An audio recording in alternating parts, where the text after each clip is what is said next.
Jake was in there asking for legal fees money. I told him I don't think the old surveyor. You're live. Okay, we are live. All right, we're just gonna kick off. Everyone should have their agenda in the folder. You didn't print those, did you? Yeah, they're here.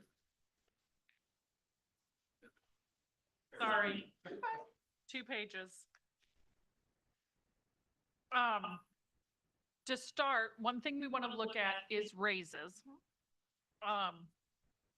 Because our people are one of the most important things that we're providing to the county in terms of services. So as we go into the budget, we want to talk about this. I'm going to kick it over to Mark. And then over the last several weeks, I know I've talked to several council members and also city council members there.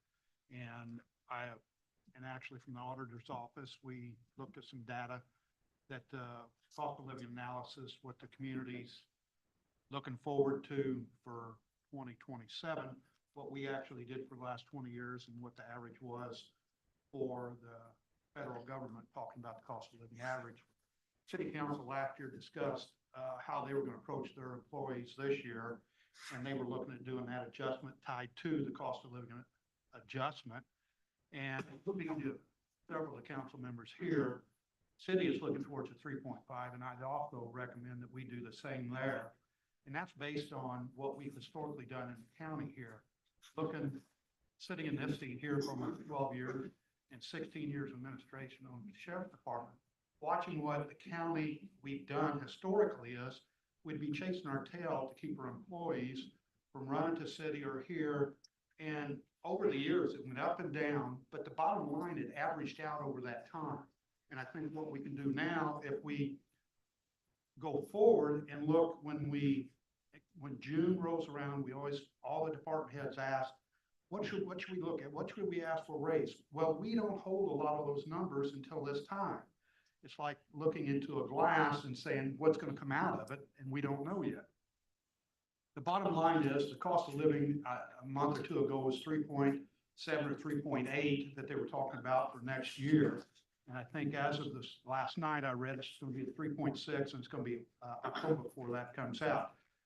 And like I said, city's going towards a 3.5, and I propose when we're moving into the 2027 budget, as Leah stated, our most valuable asset is our employees. And historically, we've taken care of them when we can.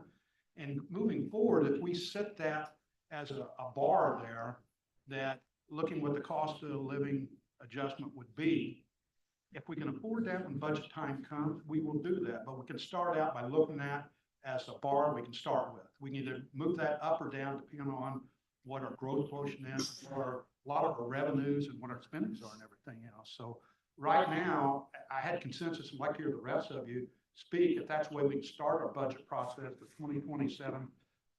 Look at our employees first, take care of them, they will take care of us.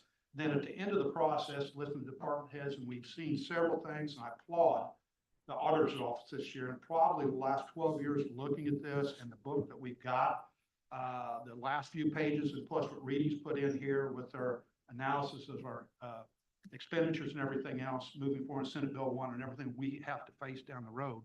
This documentation narrowed it down, looking at some key expenditures we're going to have over the next few years, how it's going to impact the community. But like I said, going back to start this process, and I know you give us up-to-date budget things, how much we have to cut and everything else, but if we put the 3.5 in and start there with our employees, then as we go through the process, if we could still hold that line there, great. If not, at the end, we'll have to adjust. I still like a lower number instead of going with a higher number. I think our employees are always important. That's true, just as George was talking about with the school system. I mean, that's why all that's happening is employees got to be important.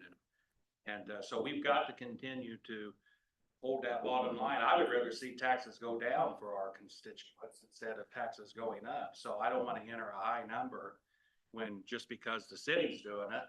I've heard other elected officials say, I'm not worried about the city. I'm worried about what's happening here in the county. Mark, let me respond to you on that for a second. From a budgetary point of view, for our law, it is better to advertise high and lower than lower and advertise high. It's more difficult.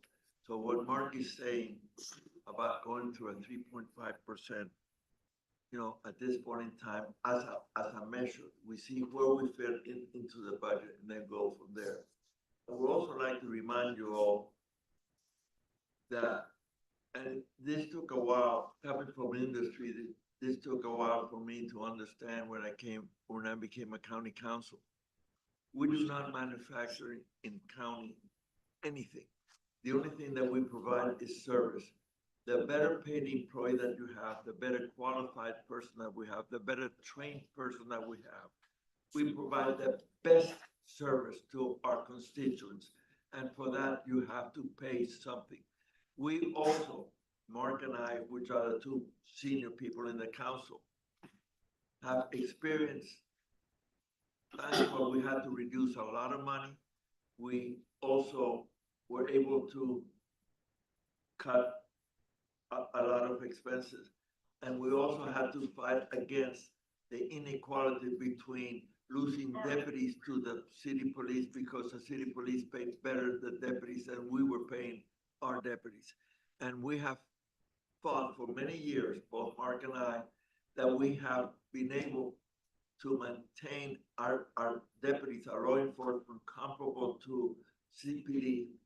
And when you do that, in order to maintain an equity, you do that across the board with all of our employees. So keep that in mind when and I understand what you're saying. I don't disagree with you, but it's easier to say we're gonna be spending $10 million and reduce it to 5 than it is to start with 5 and raise it to 10. Yeah, but I don't ever see us do it. We go ahead and go with the high rate. We don't ever go back down, because once the number's up, it stays up. and No, we spend- Marcus, I have to disagree with through the years, and I'm talking 30 years. I've sat here more than 30 years in this council, either in that side of the room or up here. And there's times when we started high and got at the end of the day, the budget, we can't afford it. What I'm saying now is start the budget, put our employees first, put that amount in there. At the end of the day, when we look at adding 2 more sheriff's deputies or adding another part-time employee here or buying another dump truck or spending another $1.5 million on roads, once we get through those things, put our priorities, at the end of the day, our employees are our priority. But at the end of the day, we got money that can support all that stuff. We need to pay our employees appropriately. We have 2 priorities. We have the taxpayer, because that we don't generate money, like you said, we don't manufacture. We got our taxpayer to worry about first. Yep. That's our voter. And then also we have our, then we have our But we employees. have to provide our voters with a good service. Sure. Because Greg, that's what what do they you think? expect. I mean, I had, in the last 2 years, I got married. And it was very simple for me to go through getting the marriage license and everything else and provide all the documents I had to provide in order to get that.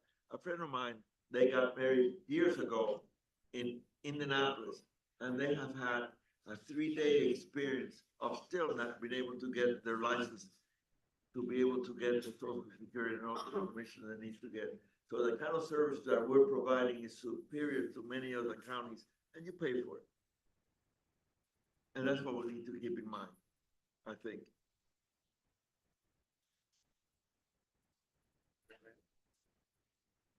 On the 2027 analysis. Guys, can you speak into the microphones? We can't, or I can't hear very well, excuse me. Daleen, can you scroll down? Online. Is that your screen? Everyone. Okay, needs can you to scroll go down? on. Okay, the 1.39 available to budget. Is that accurate? Based on everything we know, so based on all the requests right now, we're 1.4 short. Is that correct? Mhm. And what I'm proposing, if you look at where we got $1 million set off into our budget, I didn't want to get in the weeds on all the different buckets where we got money. I wanted to start out the process, putting our employees first. Put the raise in there at that amount, comparable what city's doing. Then if it goes to 2 million, and at the end of the day, in 3 days from now, we're still in the whole 2 million, and hadn't cut 2 million out of the budget, yeah, we're gonna have to cut the employees back to a lower rate. But at the end of the day, in 2 or 3 days, after we're looking at cuts that I know we're gonna make to make it a flat budget, then we can afford to pay our employees. If not, we can adjust then. So what I like here, or what would like to do, is for starting to start, I would like to see the 3.5% in there and see what that does to our plus and minus. And that, yeah. And then we determine, okay, are we gonna be able to maintain that 3.5, or do we need to take it back down to 3? Or make adjustments elsewhere? Or do we take it all the way back down to And that's 2? exactly what Mark is Yeah, I'm proposing. good with Just that. from a starting point. Yeah. But Let me tell you Greg something, just Greg. said we don't have, we can't have a balanced budget right now without even going that route. But. Well, these are just requests. But this is just a starting point, Marcus. This is, hey, hey, I'm gonna remodel my kitchen. You know, what's my dream remodel kitchen? And then you start whittling down from there. Okay, if our dream would be to give a 3.5% raise, then let's start there. Because I would hate to whittle things down and then say, oh, well, we've got a balanced budget, let's stop whittling. When really we should effectively do the best we can to budget every department, every line item appropriately to give the best services we can. And then if we have excess monies to maintain the wages, I would just hate to stop short of doing our job. For discussion's sake, I'm fine putting the 3.5% in there, but when we get done, we need to make sure. Well, oh, definitely, and I think. That's ultimately what I was talking That's about. where we're at. However, keep in mind that amount of money is not totally You want to get a accurate consensus, so we're in not. that, and we just discovered, well, not discovered, we just heard it today with Shannon. You know, she has in her budget money for the assistant. Then we get paid back from a grant for that assistant, and that's the money that she's using to buy the vehicle. So that basically talks about expenses. It doesn't talk about income, grants, or whatever other avenues that we have to bring money into the county. I think that just helps us if we put it in, like, do we weigh taking care of current employees with an additional percentage or versus adding new employees, you know, in these numbers, somebody may be coming in for an add to an employee or whatever, and we can just outweigh at that time what holds the best value to the county and the constituent. So I'm not saying we look at that. I'm not saying that we award everybody everything they ask for. In a perfect world, could we do that? Yes, but we don't live in a perfect world. But let's just look at, see what is out there and then make a decision. What do we think is the best use of the taxpayer dollars? Madam Chairman, I think we have a consensus of. Yeah. Let's look at what the 3.5. I'd sort of love to do a running side by side of the 2% and the 3.5%. What does it cost if we give everyone a 3.5%? Knowing full well, it's not just the salary, it impacts perf as well. Do you have those numbers? Yeah, so she's gonna put it into your workbook. The 3%, and this is just county general. Yep. For the salaries, perf, and FICA is $149,153.91 More? added to the 560. 149, say it again. 149,153.91. That's with everything? Yes, this is county general employees. Yeah, You know, that's where I was kind of looking at, Who does that- does- setting the bar there. And then when we get through, because I mean, we've already set $1 million aside in our account, and I know we don't need that. Okay. All of it. So it's setting the bar, then at the end of the day, we can go through and start cutting and Can you running help- the tally. Can you help me understand what you mean by county general employees? So your budget that you're looking at on the screen, Yeah. you are only doing what is paid from county general because your additional funds are based on the money they bring in from grants or from the property-driven tax funds. So when we do your analysis, it's only based on anything paid from county general.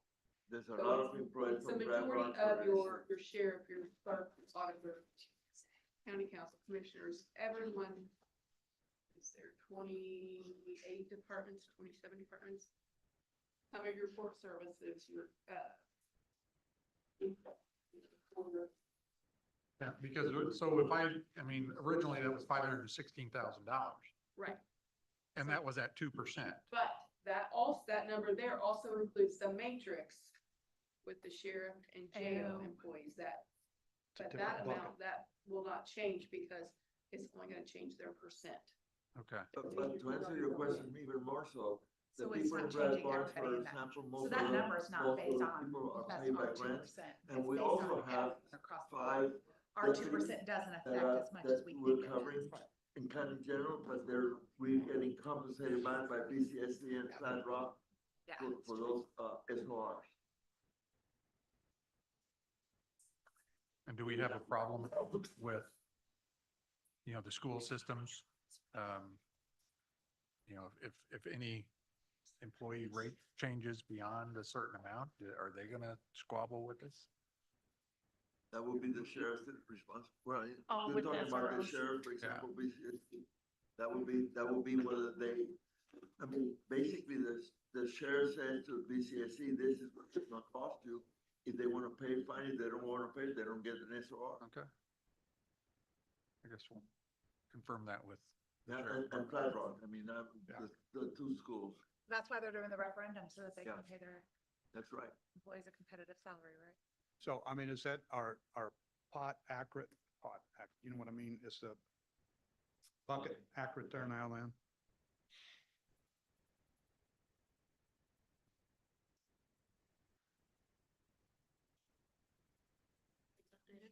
Okay, so the total has changed on the sheet on the screen. But not in our workbook, right? Yeah, it will, I'm gonna continue to work Okay. until we have to go in. So now it That's is fine. available budget -1.539. Okay, 1.539, and then as we go through department heads, are we gonna make cuts at that point, or do you want to do it at the end? Because historically, get kind of bogged down. I think we do it at the end after we hear everyone's argument. Yeah. That's just, We can sort of debrief at the end of the day, in my mind, if there's anything we're And make thinking about notes. and make notes, but then on either tomorrow, depending if we get done early, or Wednesday afternoon, that's Okay. when we'll hash through it all. Now, if there's something we're really not feeling, At the time? we can Okay. be transparent. I'm all for transparency, but we may not all be there yet. Okay, All right. There is a question that I have that, Yes. for example, as we start looking at different department numbers, the people who are not coming into our discussions, Yeah. either Monday or Tuesday or Wednesday, they may not be here, and yet if we want to talk about cutting some of their departments, I think if how do there, we deal with that? I think if there is question about, hey, we want to cut some departments that we have not talked to, I think by end of day Tuesday, we need to identify them so the auditor's office can say, hey, the council wants to talk to you about your budgets on Wednesday. but and most on of this us sheet are, here, have not really proposed anything other than normal operating. and what we're Yeah, seeing, there are services that they may be providing that don't need to be provided, Fair, okay? fair. and yeah. what the auditor's office prepared for us also is this sheet here that's broke Yeah. down per office, per Yeah. amount for 27, correct? Yeah, that's, Other than what we just proposed a while ago, then the running tab will keep us going, and if we, at the end of the day, on real time, that's the correct thing, then you'll download this. Okay. But George, right here, when we get to those departments, not here, if there's any increases. As long as we're flexible, that we can go ahead and ask. Yeah, Because they're not here because the budget is the same or they're asking the same amount of money, but do we need to provide some of the services they want to provide? Maybe those services are gonna be cut. I'm just raising that as it's a an Tuesday option. afternoon. I think it's fair conversation. all right. With that, we will move to our first budget, which is IT.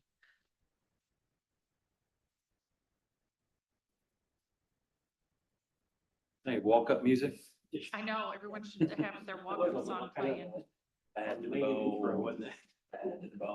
IT was supposed to be done at 2:30, so Scott, you ran over 4 minutes. I'm over already, hadn't No pressure. No pressure. Or is it okay if I? Yeah, or I think, yeah. Yeah, data processing, That's why I wouldn't see it. IT data I'll ask processing. if it's okay, I think. And he has slides he's gonna sent some present. to your email. There we go. Is the slide the same as the email? Yes, sir.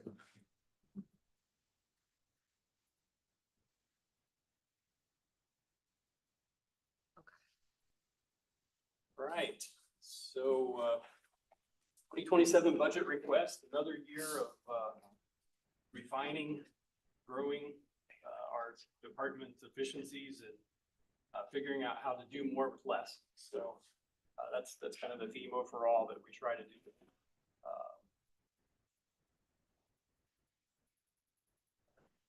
Slide shows, got a mind of its own. There we go. So personnel services, to start there, since we're tailing right off of that conversation, my budget request includes the 2% as directed by the council. So the numbers you see for personnel services are the 2% there. And overall, the executive summary of what I've got presented to you today, it's largely flat budget, about $95,000 more than what it was in 2026. It's a routine increase, 2% for personnel. There's a modest rise in software, hardware contracts. So I've been working really hard to negotiate those and keep them balanced as much as possible. And there's much less in capital outlay than what we've had in prior years. Let's see, personnel services, 2%, other services and charges was a 13% increase. A lot of that was related to the cybersecurity, Fortinet services being the 5-year term has expired. So we're into annual renewals now, rather than all of that being included in the first 5 years. Capital outlays declined 8.2%. We're finishing up a lot of large projects in 2026, infrastructure improvements, storage improvements. And so all of those, it's kind of the Apple methodology. You invest in hardware and then you refine and rebalance. So that's kind of that part there. Some notable increases, the hardware, that's what we mentioned there with the cybersecurity and the Fortinet services. There was an increase requested by the surveyors department for their AutoCAD and ArcGIS subscriptions. They've got reasons we could probably elaborate on there. The payroll and accounts payable software, that's an $18,000 increase over last year. Backup software maintenance, this is just an industry trend where that one increased. Public safety, about the same. So overall, some moderate increases there, but nothing too substantial. Noting the financial and payroll software, it is quite an increase from 2024. However, the investment that was made there made some substantial improvements for the auditor's office and the efficiency. For example, just what Daleen was able to do there is give you live projections, and that could have never been done in the prior software that we use. It was all manual at that point. So the investment there, although is significant, I probably don't know the tip of the iceberg of what it's done for the auditor's office for efficiency in that. Endpoint security, remote management, we're migrating to endpoint detection and response methodology rather than standard antivirus. So there was a small increase there, but the amount of protections we'll see there, increase there is incredible. We did have some decreases, just kind of flowing through the chart here, and then leave enough time for questions. But we did have some decreases, largely in departmental requests. This is the first year in many years that I received very few responses from county departments on requested projects. So that doesn't mean that we're not going to continue our life cycle replacements, such as laptops, displays, and all of the equipment that we use on a daily basis. But these would be much fewer special requests or new software requests or things like that. We renegotiated the county's internet service contract, reduced that by $4,500 annually. The GIS support contract, that was a budget adjustment. The Data Cave rack space, it's down $1,000 for contract renegotiation. Communications, transportation, another contract for the telephone services, down $2,500. So I was able to get back some of the funds that we're spending on the hardware maintenance. Some of those Fortinet expenses, I was able to get some of that back with the contract negotiation services. Some notable large and new expenses. See, the largest single category is software and subscriptions. This budget reflects pretty much the entire county, all the softwares that are used in the entire county, exception being the assessor's office and the recorder's office, where other fund types other than county general can be used, such as user fees, things like that. So this budget is a reflection of pretty much all of the technology expenses we have in the county altogether. Microsoft Enterprise Agreement, that's one to watch after this year, as we'll be negotiating a new 3-year term. Right now that sits at $159,000 annually. Public safety software, I think there's some opportunity to reinvent some of those services the way that there's some very old software that's involved in that. This is one of those opportunities to rethink how we're using that and perhaps adopt some newer technologies. Excuse me. The Fortinet cybersecurity we spoke about, multi-factor authentication, that's a strategic initiative as well as a compliance requirement. So that is a new expense that started in 2026. Title II ADA compliance, $5,000 there for tools to maintain the Title II compliance on our website, information that's published. Getting into the individual department requests, mentioned the surveyors software. There's no budget number included in my budget for the, I'm sorry, this is soil and water, the extension office. They're asking for some Zoom systems, some meeting facilities, recording facilities at that building. Collaboration with the commissioners, we've scaled back the original requests by quite a bit to put something modern out there to be able to handle that. Code enforcement is my big office, a multi-year project to fully refresh the technology in that office, primarily the software. I believe the software in their office was installed in 1998. So there's lots of opportunity for improvements there. Still works. That's what I'm shocked about. I mean, it's not been sunset. I mean, it's well sunsetted, but we've been able to maintain it on our own. Runs on DOS. And, Yeah, that's what I was just gonna say, is this MS-DOS? yes, C yes, it prompt, is. put the command. Yeah. Floppy So disks. I know Michelle is going to be ecstatic by getting something modernized in her office. We've got a lot planned there. I know our overall initiative is to make these digital services more available to the public, such as inspection requests. And I think Michelle said, she shares a lot of those goals as well. So we're anxious to get started. Probably not as much as Michelle is, but we are very anxious to get started on that. Let's see, let's skip back here. So I have to close my bar here, it's right in the way.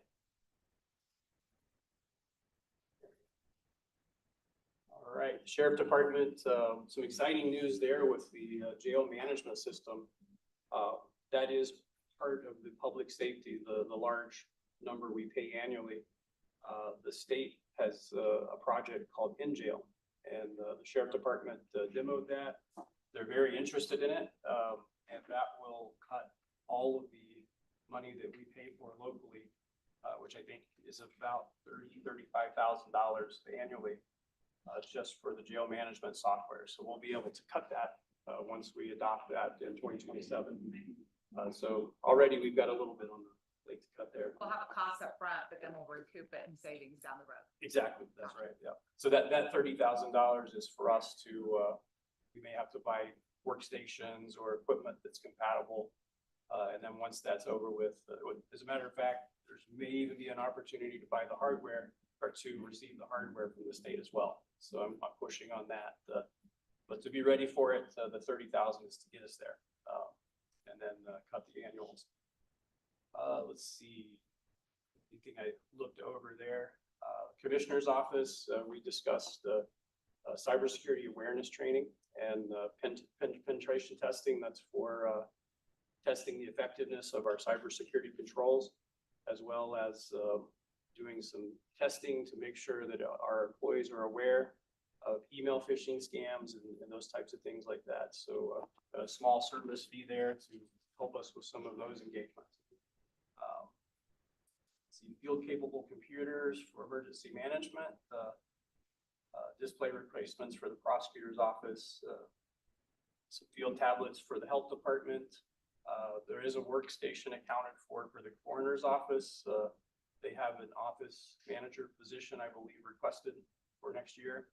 So if that's approved, we would need to equip that office with another workstation to function with. Scott, I hate to interrupt you right Yes. now, but at some point, can you break out what the additional employees, when it comes to software, all these other expenditures like deputies and employees, so we know if we do cut an employee or somehow the ripple affect the rest of the budget? Yeah, that $2,800 mark there.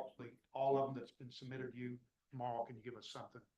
When we're starting looking, if we do cut something, we know what else it affects. We can move back. That's right. Yep. So 2,800 is what it costs to have a new employee be IT And that would, outfitted? yes, and that would include a laptop, the initial Microsoft licenses, and the Microsoft 365 subscriptions. So the 2,800 would be the first year cost. And then I believe the number is about $600 per year per employee for just a standard license package. And so does that include the deputies? The deputies is a little different. They use the GTAC computers, which the GTAC alone are about $4,400. And then the $600 for the Microsoft license. For each deputy. I thought it was different. That's what I was asking you. Yes, yeah, they have the rugged laptops like that. And of course, if we reduce somebody that is, I'm gonna say non-deputy, it will be, we can assume that we will be available $22,000 more available for somebody else. Exactly, you're right. Yep. So we'll be able to furnish somebody else with that fund balance. Right.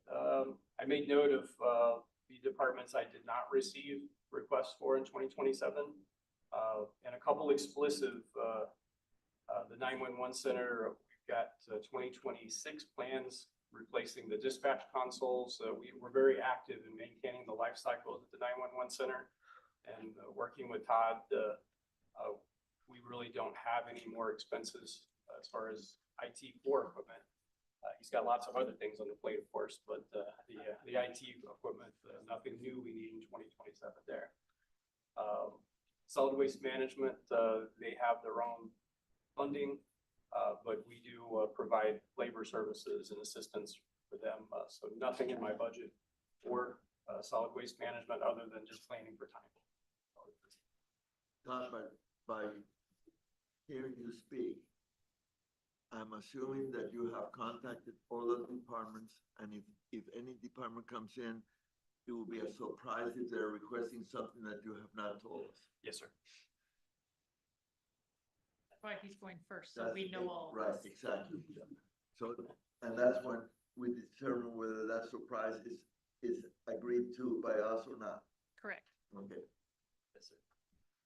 Okay, one of the points that I've, listening to the council, it sounds like 2028 and 2029 could potentially be interesting years. So I put some time to trying to forecast those years. And although this graph looks a little scary, the real number amounts to about $300,000 of an increase. However, This is the raw life cycle projection. You know, if we do everything exactly as we do today, and just replace one big expense in here is the phone system. It'll reach its 10-year mark in 2029. So if we simply replace our phone system with something exactly like we have today, then about $230,000 of that increase you see there between those 2 years is just for that one project. However, there's lots of opportunity past year. There's lots of opportunity to rethink. For one example, our storage infrastructure and our compute infrastructure in 2024, we would have had about $1.5 million investment to make if we would have continued with the same method that we had done in the past, a typical 3-tier SAN, compute, and storage type of system.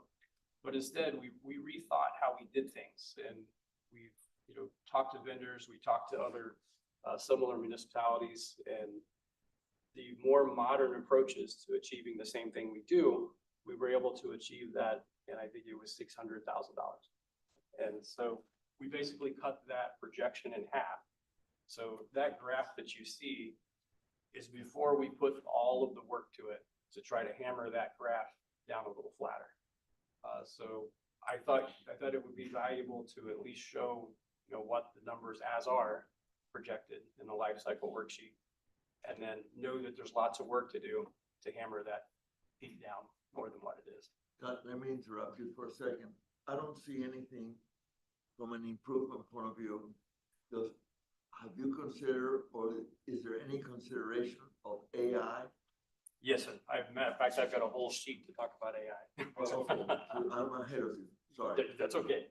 Yeah, I figured that question was gonna come up today, so I spent some time to prepare on that.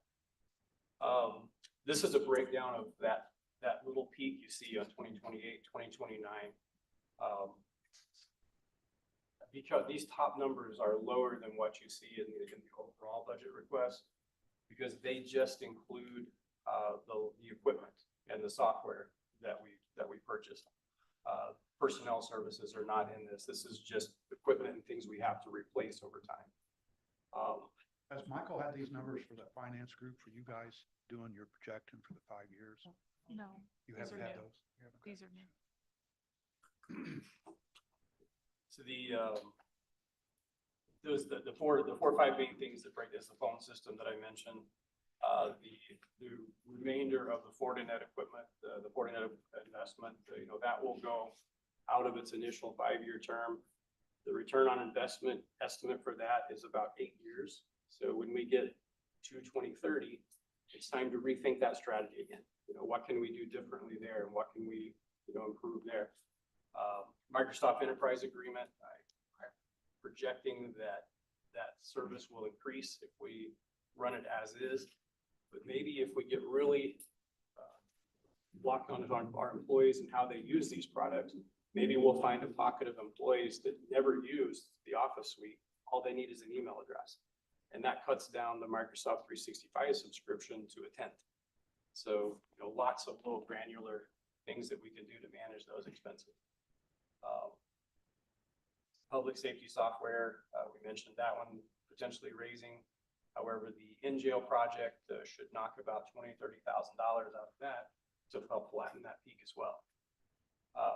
Video systems, that's an ongoing forever. A big part of that is the jail camera system. I know we invested a huge number several years ago, and instead of that being a huge number again, we've been doing annual replacements of portions of that system. And that's the video side of it. The door side, I think there is going to be a time where the door system is going to need a replacement. But I don't see that within the next few years. I think we talked through the flattening. Some key takeaways, the budget requests about 3.7%, essentially flat. The cybersecurity investments, Fortinet is driving a piece of that. Department requests, a huge huge reduction, 32% over last year in department. We've got 18 of 36 offices submitted no requests for 2027. Life cycle modeling shows a rising curve. However, there's lots of opportunity to hammer that down. And phone system, just to kind of let my thoughts out of the bag there. Right now, we use a traditional hosted PBX platform. With our shift to Microsoft 365 and Teams, I think there's a lot of opportunity to rethink how we do phone service at the county. And there's a lot of cost saving opportunities with that. So that'll be coming to the table for consideration the next year or two as well. So with that, those are highlights.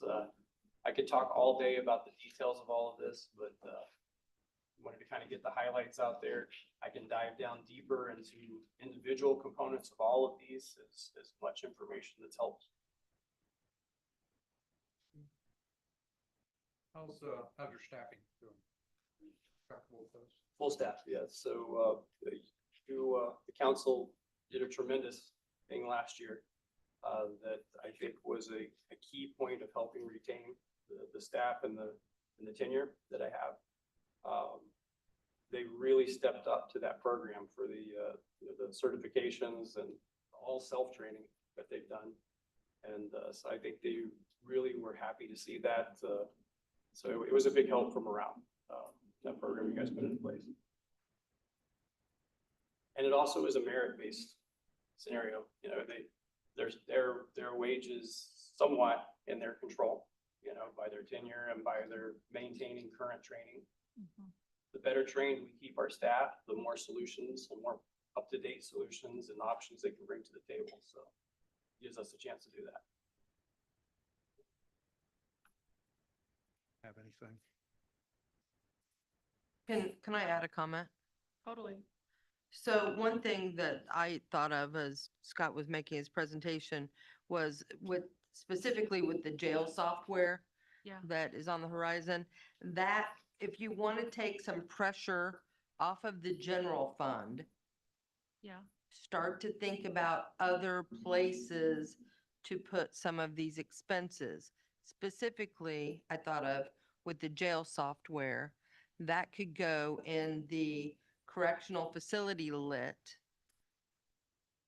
If the correctional facility lit has extra room for that type of an expenditure.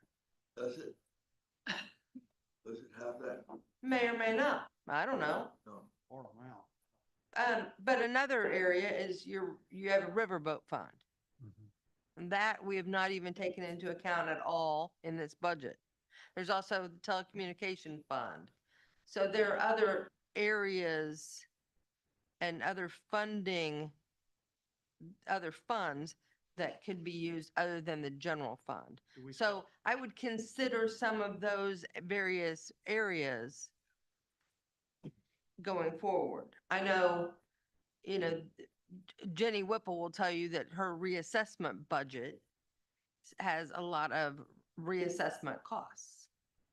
So if there was something that she needed, I think they pay part of the GIS out of the reassessment budget. So similarly, we have a lot of things in the IT budget that are for other departments that are funded in ways other than the general fund. That was my. Well, have over $1 million in And river speaking, fund? and speaking about the river fund, we have in the past funded cars for the deputies from the river fund. Exactly. And so if you determine that it is important to have that second vehicle for EMS, you could always budget that out of the riverboat fund rather than taking it out of essentially miscellaneous revenue of the general fund. Along with your thoughts, the question that it comes to me is there anything that could be done through AI that would help reduce some manpower somewhere? I'm glad, yes, because I never answered your question earlier. So on the topic of AI, I put a lot of thought to that. And there's a lot of buzzwords, there's a lot of hype, there's a lot of sales and a lot of companies that are throwing darts at AI at this point in time. There's also some pretty good solutions out there. There's also some things that we should keep an eye on. Just general thoughts in that area is, I think AI is still in its infancy. I think AI is still in its infancy.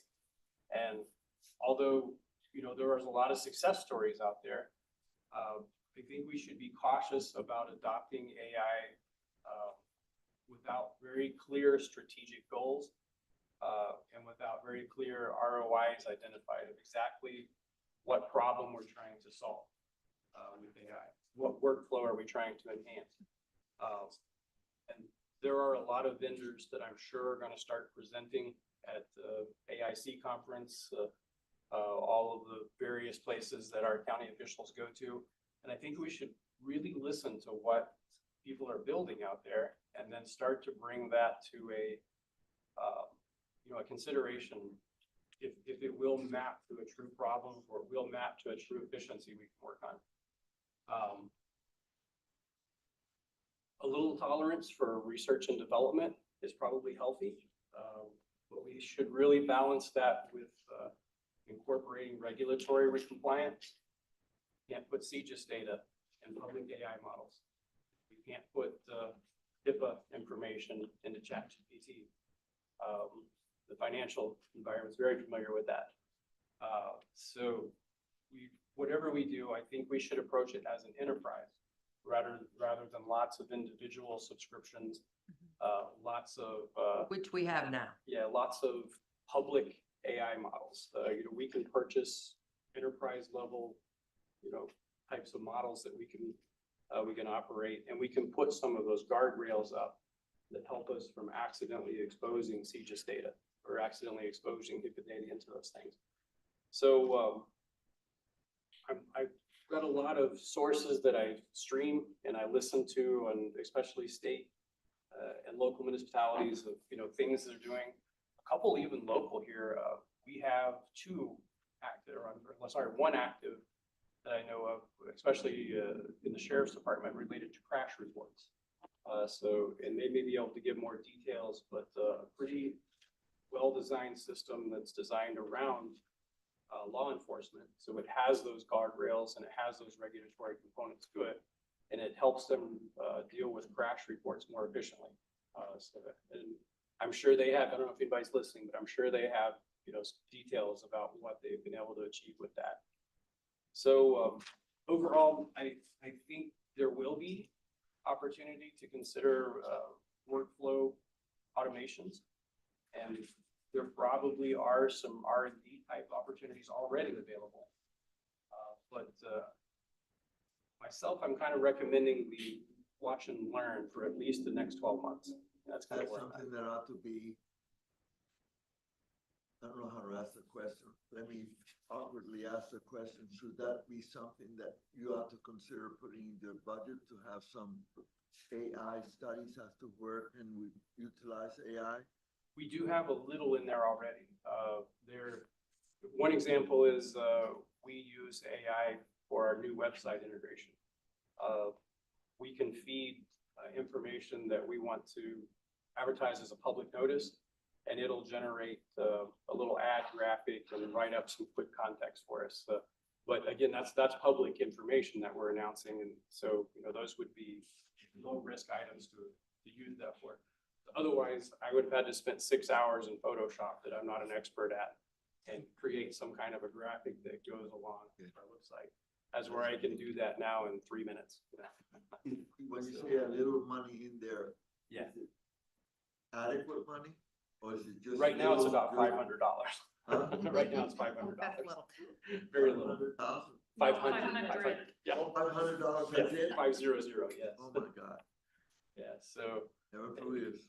that purchase is the beginning of an enterprise teams level to Anthropic's right now is the one that is in use. I've also been dabbling a little bit in our claims process for departments. Nothing in the auditor's office, but when I receive a pile of invoices, I've been dabbling in using an AI workflow to analyze those invoices and turn that into an importable spreadsheet that can be imported directly into Lao. If that would prove to be a accurate tool, accurate being the key word, then I could imagine that times all of our departments, invoices fed into a central repository, the AI organizing the data into a CVS file, like a spreadsheet, and then just one single direct import into our financial system with an audit to make sure it's accurate.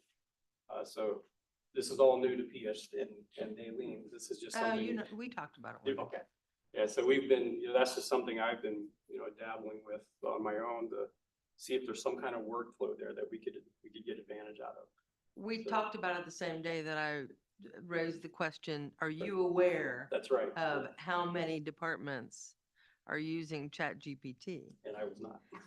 And I didn't go back through the Visa bill and quantify all of those.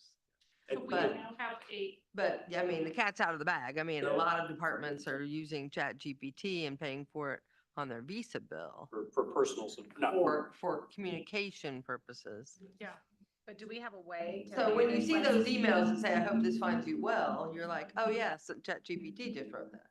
yeah, Right. that But and the M dash. from the county's perspective, we need to be careful what's going into ChatGPT. That's right, because it's a public model rather than. We don't have a something- closed private model built, correct?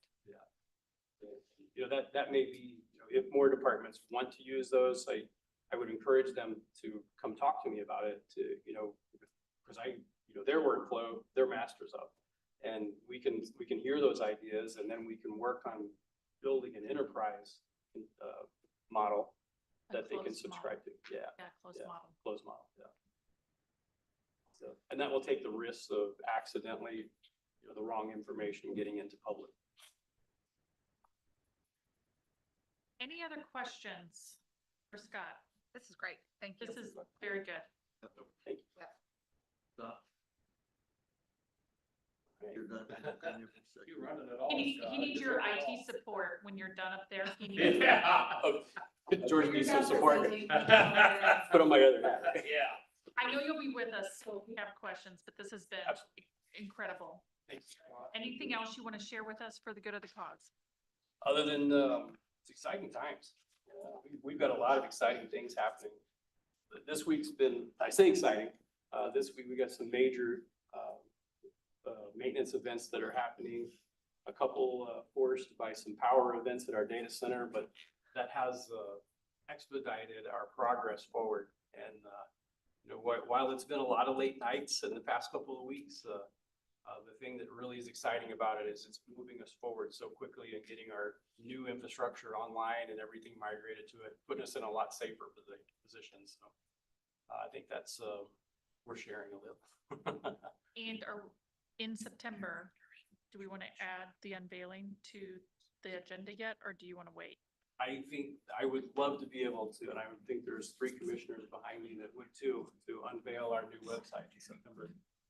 So we are down to just the last few little details of that. So Perfect. it's kind of been that side project that always gets moved away when something. The world is conspiring. Yeah. It's not finished. I know, I know my developer is very ready to get this project done. I know. Started, Scott? Was that, What year did you start that, the website? we're in our, about 2.5 years ago total. It's been a while. It's all been done internally. 4, Yeah. try 4. And we've had some redirects as well. Some different state statutes that kind of hit us midstream that made us scrap and reset. State and federal. State and federal, that's right, that's right. Yeah, the ADA compliance stuff's Yeah. getting real.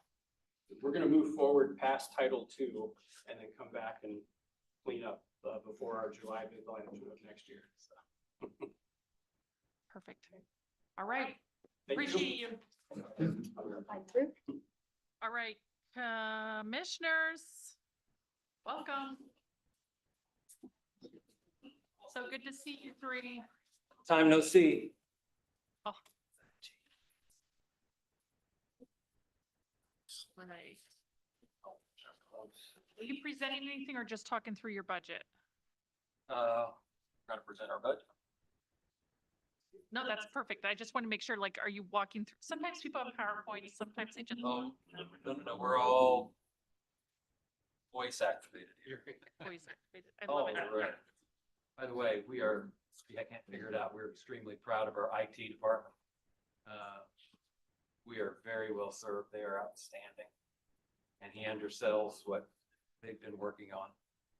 But the last couple of weeks have been very, very challenging, and they've been up to the task. We're fortunate to have Scott and his whole team.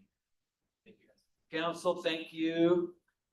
Here for my 6th budget session. You guys have a couple more than me on that. But here for my 6th, and as chairman this year, it's my pleasure to present this. As we look at the budget, you all have it in Lao. We have it in the old-fashioned sheet, so the numbers I'm sure are all the same, but we may have to take a second to look at things because they're going to be in different places on my sheets than on yours. But I'll go briefly over the changes from last year's budget. So this year's total budget estimate is $14,392,052. Some of the changes in the 100 section, personnel services, 2% increase as suggested by council at the time. We do have one salary adjustment we would ask the council to approve. That is for the assistant county administrator.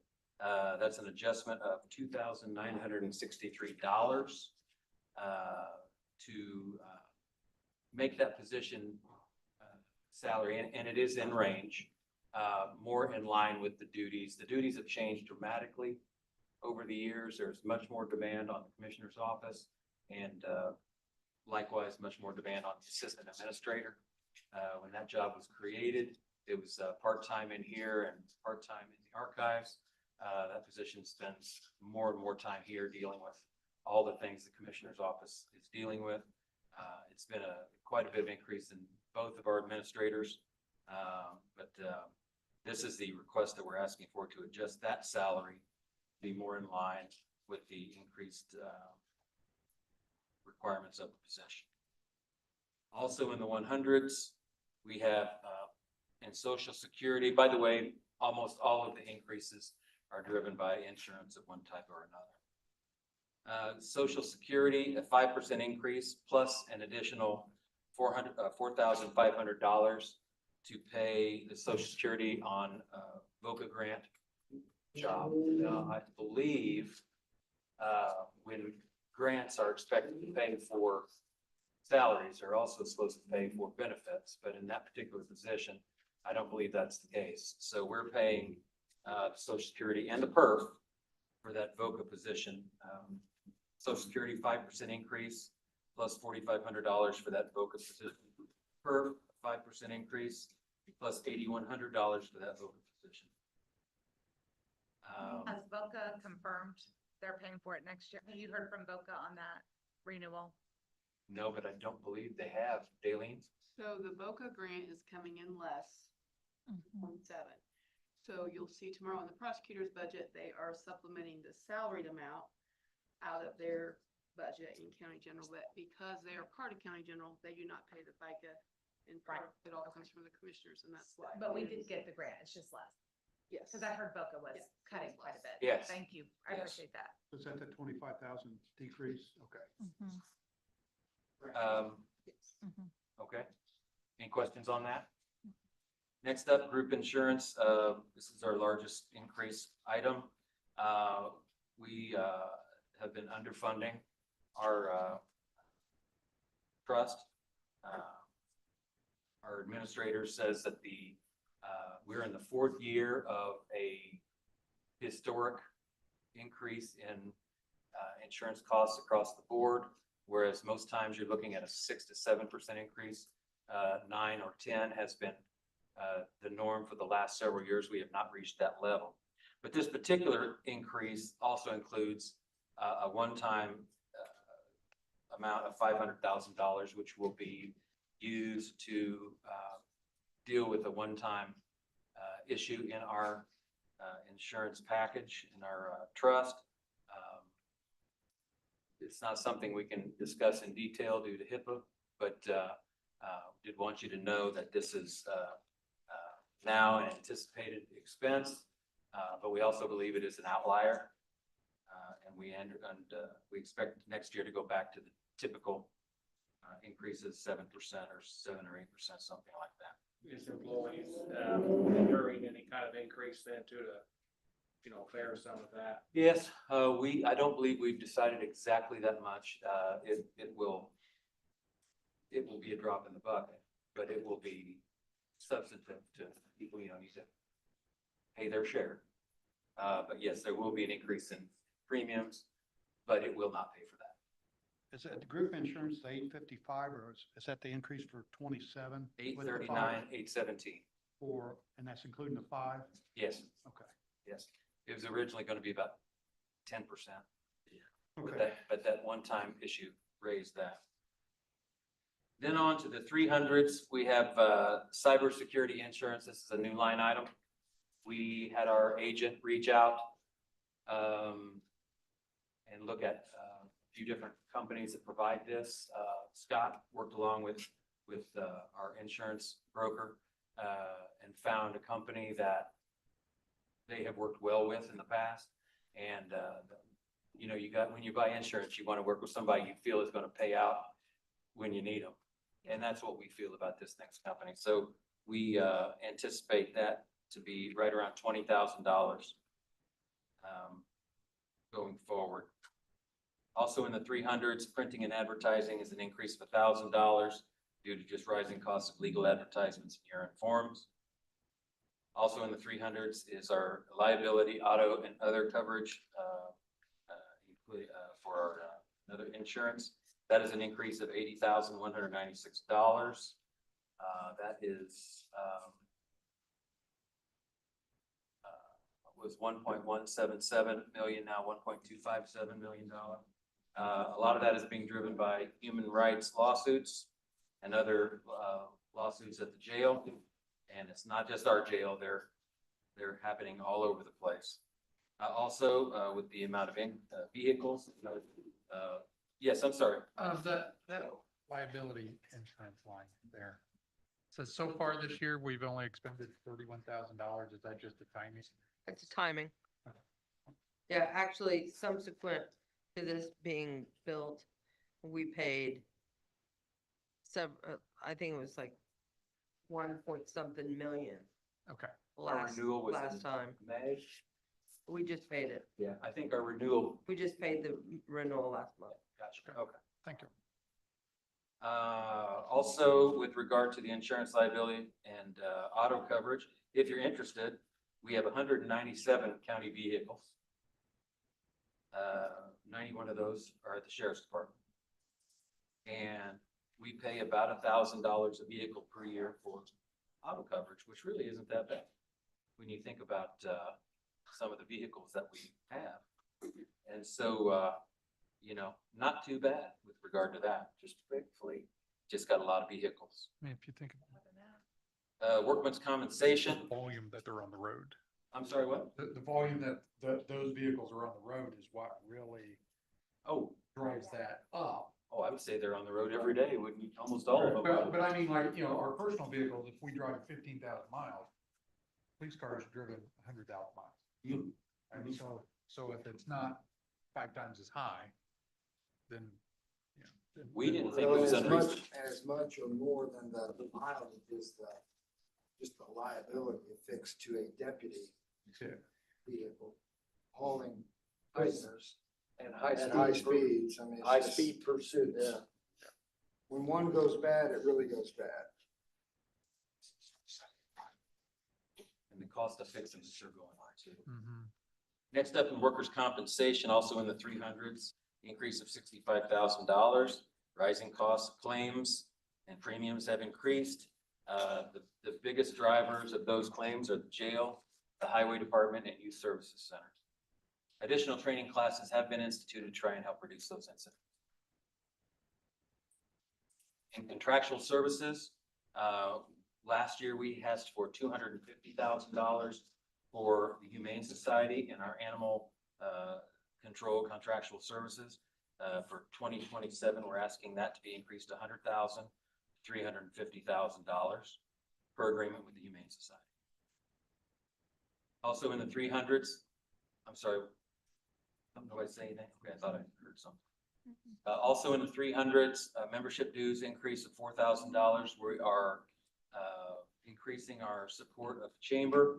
I think up to $3,000. Prior, we'd been at a base membership rate of $400 a year, and it wasn't really appropriate for county's size and participation. So we increased that. Also, we have an Amazon membership that the entire county shares. All departments. Also in the 300s, mental health for Centerstone, that is a pass-through, as you all know. It's based on population. There's an increase estimated of 5% there, $45,102, but that's a place setter because the state will tell us exactly how much to pay later in the year. Also in the 300s, ambulance services, as you all know, ambulance service, emergency ambulance service continues to be a very expensive thing to do, but the county is required by law to provide emergency ambulance service.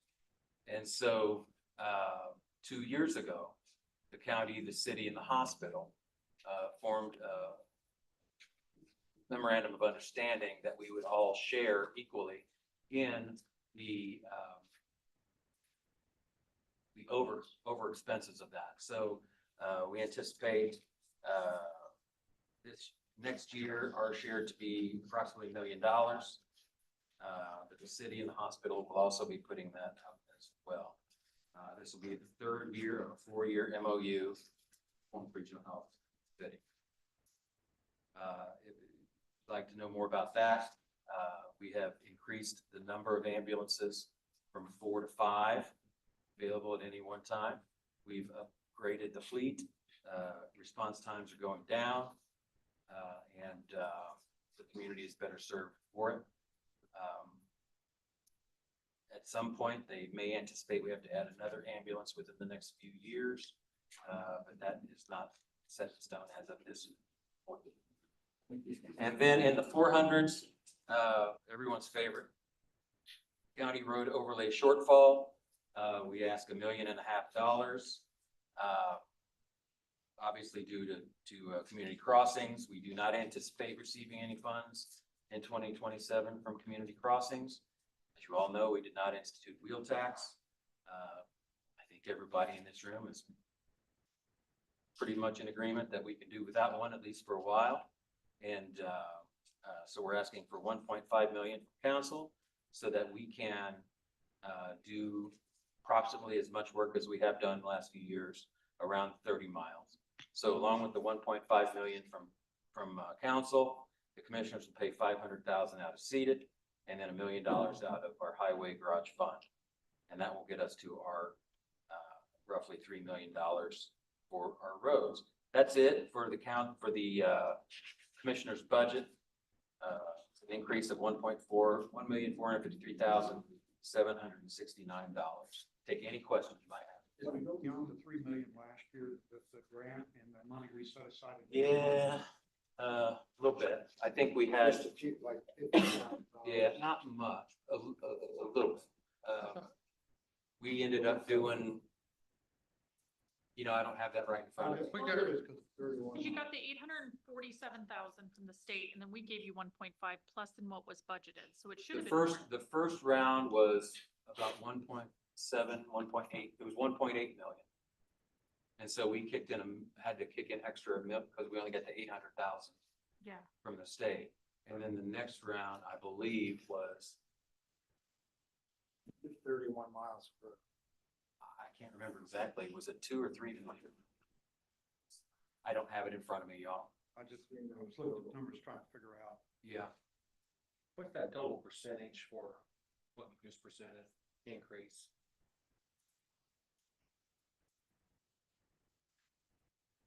About What's it? 9%. Was it 9? Something right at that. It's just in my head real quick. Yeah. Between 8% and 9%. Do you take 5 out of 27 for seated? What you said? 500, yeah. For the roads? 500,000 per road? For roads, yes. So it's 11%, 11%. 1,450,000. Well, I'm looking at from our request.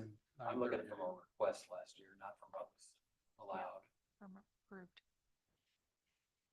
As we're getting to the end, when we're talking about where we can cut, is there any place, I'm looking, and there's a lot of fixed costs. Oh, if you're asking me, I'd say the jail. Hey, what? The jail. But there's really. Remember though, the jail is funded out of the correctional facility lit budget, not the general fund. Is there anything that we can move to other budgets within this that I'll you take, see? take $1 million out of what he's talking there and do $1.5 million out of seated. If got- Well, we need to talk about our seated budget before you do that. Okay, because there's 8 or 9 million sitting there, and I'm. That's That's misleading. What you did last year, told us you're gonna. That's misleading. I'm ready to present the seated budget as well. I'm just ahead of the game. Okay. I'm just trying to figure out where we can shift. Well, that's in your ball. That's Well, your I'm point, asking. right? All right. If you get grant money back next year from the state, we like a little interest like from last year. Okay. Fair, that's fair. We can negotiate that later. I heard there might be a second round this year, but I haven't seen anything about that. I haven't either. They need to do a second round with their reserves. Yeah, yeah. No other questions about the, There's so many roads that have unexpected damage due to flooding. I wonder if that's gonna eat it up. we good there? Yep. Yeah. we can Okay, do then we the can seated. move on to the seated. We have something regarding the animal control officers and their weekend Oh, their stipend? So stipend. in their, in That was your, last year. yeah, but is that included in the budget this year?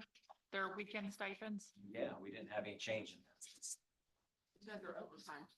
Done in their overtime.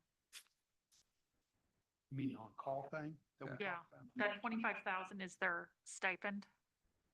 Okay. Is that what you were looking for? Yeah, that's That's line overtime for everybody. 1,200. No, I think that's just, It's only And animal control, the only thing that gets paid out of that there. That, line item 12,000. Overtime stipend, 25,000. Okay, on to the seated.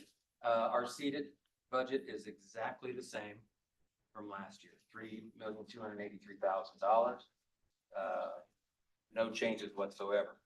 But Mark, you brought up a good point, and I wanted to clear that up. We do have a current cash balance of $9,158,433.97. But over 6.1 million is already earmarked and committed, just hasn't been spent.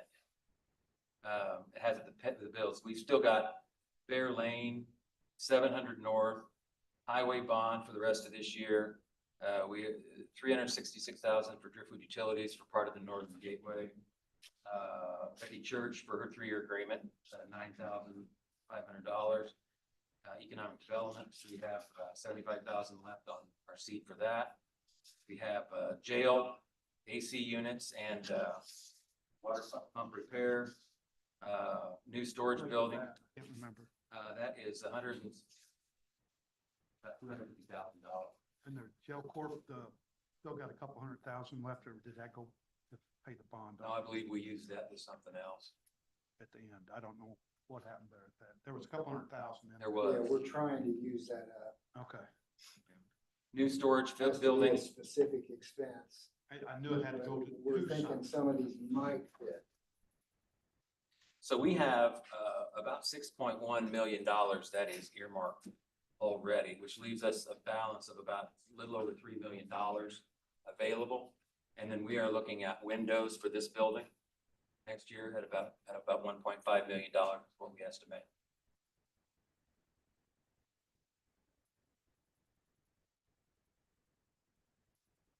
And part of who are when we move buildings, was that, if we're leveling the old shelter, is that part of the money you're gonna have to do, or is that on top of the 16.5? We haven't even talked about what we're gonna do with the old building. Okay, I didn't know if that was. But, you know, that's 2 years away. Okay. So, we'll have to decide within the next couple of years what we want to do for there. But, that will not come to pass till at least 28, I would think. So that should give you a pretty good snapshot of where we are in the commissioner's budget and the seated budget. Any questions? So there's potentially 1.5 million in there that's not earmarked now. Yes, but you have to remember, the expenses that are coming our way now are not $10,000. Yeah, You know, we could easily get a $500,000 expense. We had a lightning strike at the highway garage the other day during that storm. And we initially thought we had lost 3 HVAC units. And my goodness, what that'd been? That'd been $250,000 right then and there. But it turns out, looks like they're okay. We just need to change the boards. So we dodged a bullet there. But when we get expensive, like bridges, for example, we get, you know, $3 million or something like that in our bridge fund every year. But you can't fix a bridge for $3 million. That's got to come out of seeding. If it's a historic bridge, it's even more. Oh, yeah, I mean, the bridge we're looking at in the northern part of the county is gonna cost $5-6 million to fix. And we can't, because it's a historic bridge, we cannot scrap it and start over. We have to fix that bridge. So that bridge is gonna cost $5-6 million. Tanny Hill is gonna cost $8 million. Lowell Road's gonna cost $8-9 million. That money comes from somewhere, right? So we need to have a decent amount of money ready to go for emergencies. But don't think that we have $9 million we can just go spend on something. We no, don't. I think last year's budget, we asked you guys what it was earmarked for, and I just wanted to know. Yeah, yeah. Good news is the building for the storage building is really looking good. No debt whatsoever. That'll be great for all departments. It's really looking good out there. You know, once again, a reminder, I thought Tony would say it, but he hasn't, so I'll say it. Our seeded fund really, in many cases, was the benefactor of our art expenses. We used a lot of our art money for things that either wouldn't have been accomplished or would have come out of the seeded fund. Or what came to us, which. General fund Right, too. and some of it came to you, Mhm. but we spent a lot of it out of seeded and the county council, the general fund. But that's, you know, we can't lose sight when people say, well, why are your accounts so flush with cash? Well, number one, maybe you've had good management all across the board. But again, we had a windfall with the art dollars. And I think as a county, we used it very wisely on expenses that had to be accomplished. You could say that again for the county too, for the council. Oh, That's what I said, the county, didn't I? Money that normally would come out of county general, You're exactly right. you know, and therefore, and that's the reason why we so flush in money, you know, in the county in the last 3 years. No, you're 100% right, George. Anyway, just a reminder of that. And that will gradually go away. I mean, each year we'll see less and less and less. And if we're not careful, we get back to the very tight circumstances that George referred to earlier. I thought it was gone. Seated ends in 2030. 130? I'm When, thinking when, of our, yeah, ARP is done, but ARP is seated done. changes with the new way with Senate Bill 1. At the end of 2030 or the end of 29 is. End of 29, but 2030 is the first year where we won't get seated dollars. how do you feel about the wheel tax, just out of curiosity? I don't want one. I don't want one. We in Bartholomew County don't need it. Now, if we had. They may push the council to the point where you have no choice. Well, they almost did. At the beginning of this year, we didn't get any money whatsoever from the gas tax. What gas tax? We ended up getting 800,000, but Well, he helped us get that, some of the community crossings. The governor and the state legislatures giving us our lost revenue from gas tax. Okay. They paid that. And he's getting that money. He's probably already received some of it. I as don't he want, I don't want the. We wheel have tax received either, some of don't that. Misunderstand me, but, I just wonder, is this something that, I'm getting a second opinion. So are you talking about community crossings? Or are you talking about the suspension of the gas tax? I'm talking about whether we should have wheel tax, period. Well, my personal opinion is no. Got two other commissioners here, pretty sure they're gonna say the same thing. The council's hand might be forced one day, but I don't think it's I mean, today. can we survive budgetary wise without, and keep. Forever? No, Keep not roads and forever. things like that without putting the wheel tax. I don't think you can forever. We're gonna be forced to it at some point in time. It just depends what the state legislature decides to do. It all depends on what they do. All of this could go away tomorrow. I think in the next 3 years, we're okay. When the CEDA money goes away and they're substantially funding road repairs, And then we're in trouble. then we may have to consider, okay, now what other options do we have funding wise for road repairs? Then if we're forced into a wheel tax so we can get into the pool of the bigger option of monies, maybe, but that's several years down the road. That's 3 to 5 years down the And road. they're shrinking those bigger pools of money. It was 150 million, now it's 100 million. So like, I think that community crossings will be something that's obsolete in the coming years. And that's why they're requiring wheel taxes, so then communities can fund it themselves. And I That's look what at- I'm, Pushing everything to the community level. yeah, Everything, everything. everything. That's why we pay. Health departments, highway departments, schools, everything is being pushed to the locals. Yeah. But they're not giving any of that old money back. So I don't really understand the end game, but, they're keeping the money we're sending already. They're building their reserves. Yeah, well, they're spending it right now. They're spending it right now. Any other questions about the commissioner's budget? If y'all have any more questions or during deliberation, if you want to call us back in, we're happy to come back in and answer any more questions. Amazing. Appreciate your time. Thank you so much. Thank Best you. wishes. Thank you. All right, Rich, Eddie and the park board. How you doing? Hey guys, I got you guys, 5-year plan came out and I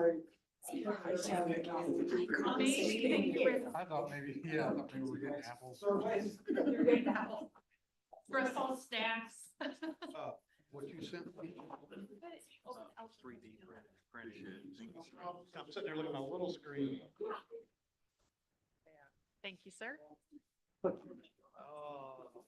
Thank you, sir. I'm sitting there staring at that little screen. I know. Hey, how do you increase your? He ran out. Plus I have an electronic one. Coming around.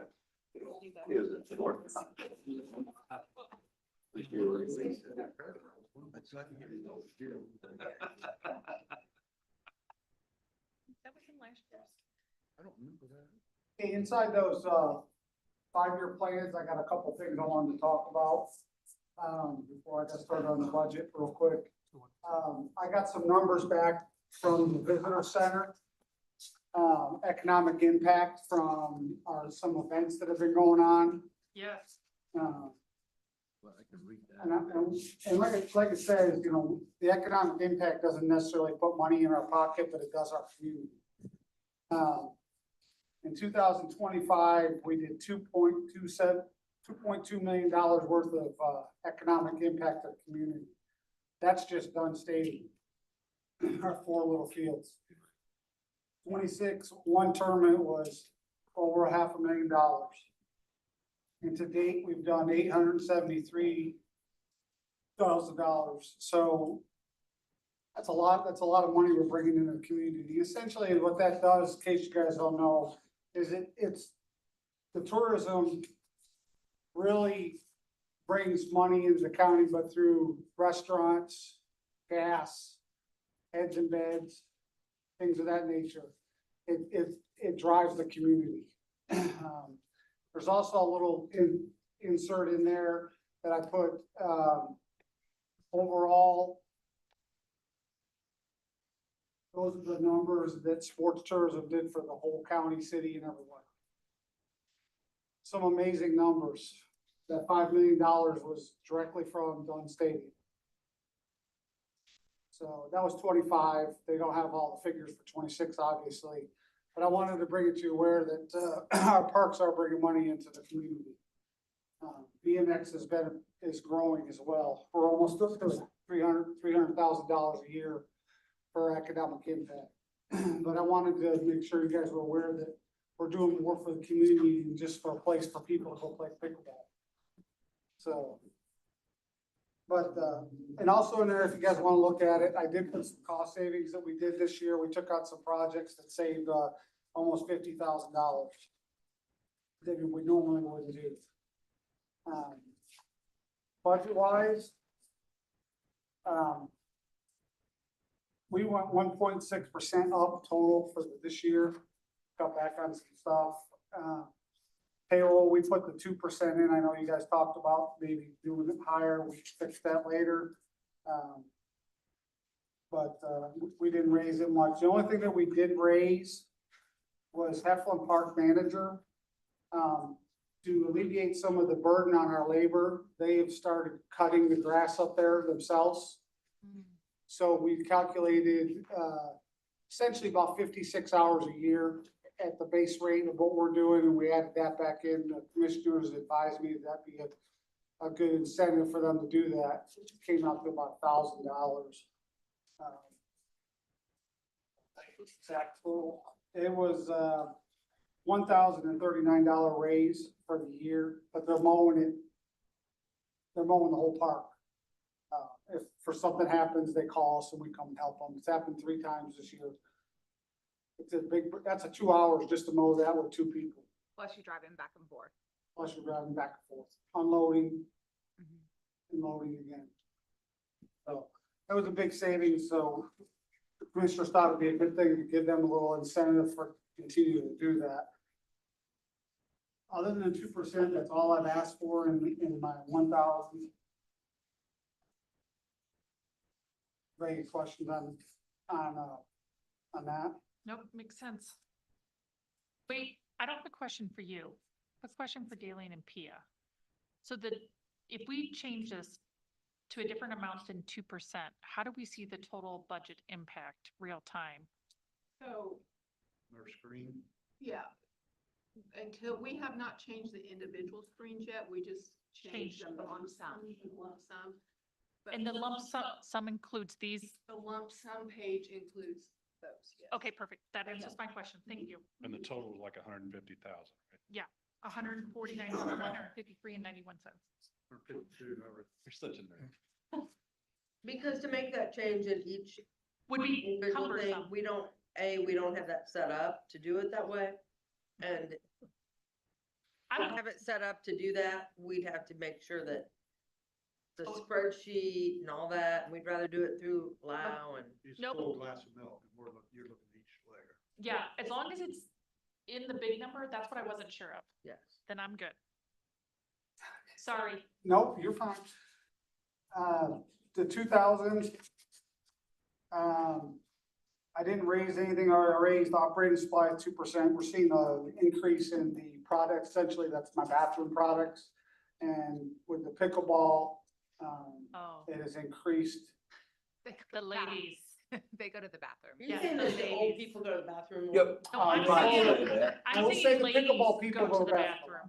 bathroom. The ladies go, and they wash their hands. And for those that don't know, Ladies wash their hands. Kids don't. Yes, Because they're in and out. kids don't wash their. there's at least 40 to 50 people playing pickleball every morning at 8 o'clock. Yeah. Love it. Yep, it was and I thank you guys for your support and all of you for that, 'cause the community loves it. So anyway, I increased 2% there. The only other thing in the twos that I increased was my grass product, just because of the prices are going up. And irrigation in-house, the parts, we're slowly but surely redoing our irrigation 100 feet at a time, valves and everything. We're trying to do that in-house to save money. And it's a slow process, but it's going good. I did raise my my fuel a little bit just because of the price of fuel going up. Any questions in my twos? Nope. Threes. Professional services, we raised it 3%. Essentially, that's our outside help for when we hire people to do work. And 2% on communication just for the price of everything going up. Printing advertising kept the same. Oh, yep. And the next one I got, utilities, I raised it 2% as well. We're doing pretty good on utilities so far this year. And I kept repair and maintenance the same. That's essentially my catch-all for all my repairs and services and all that nature. Rentals became the same. Contractual services, which is the park board, same. Any questions on my threes? Nope. Four, buildings and improvements. So we're looking into replacing the bathroom at Anderson Falls. Anderson Falls is the #1 park visited in the county. Does anybody know how many acres we have at Anderson Falls? 44.5. Whoa, You know how much is utilized? 44.5. 4.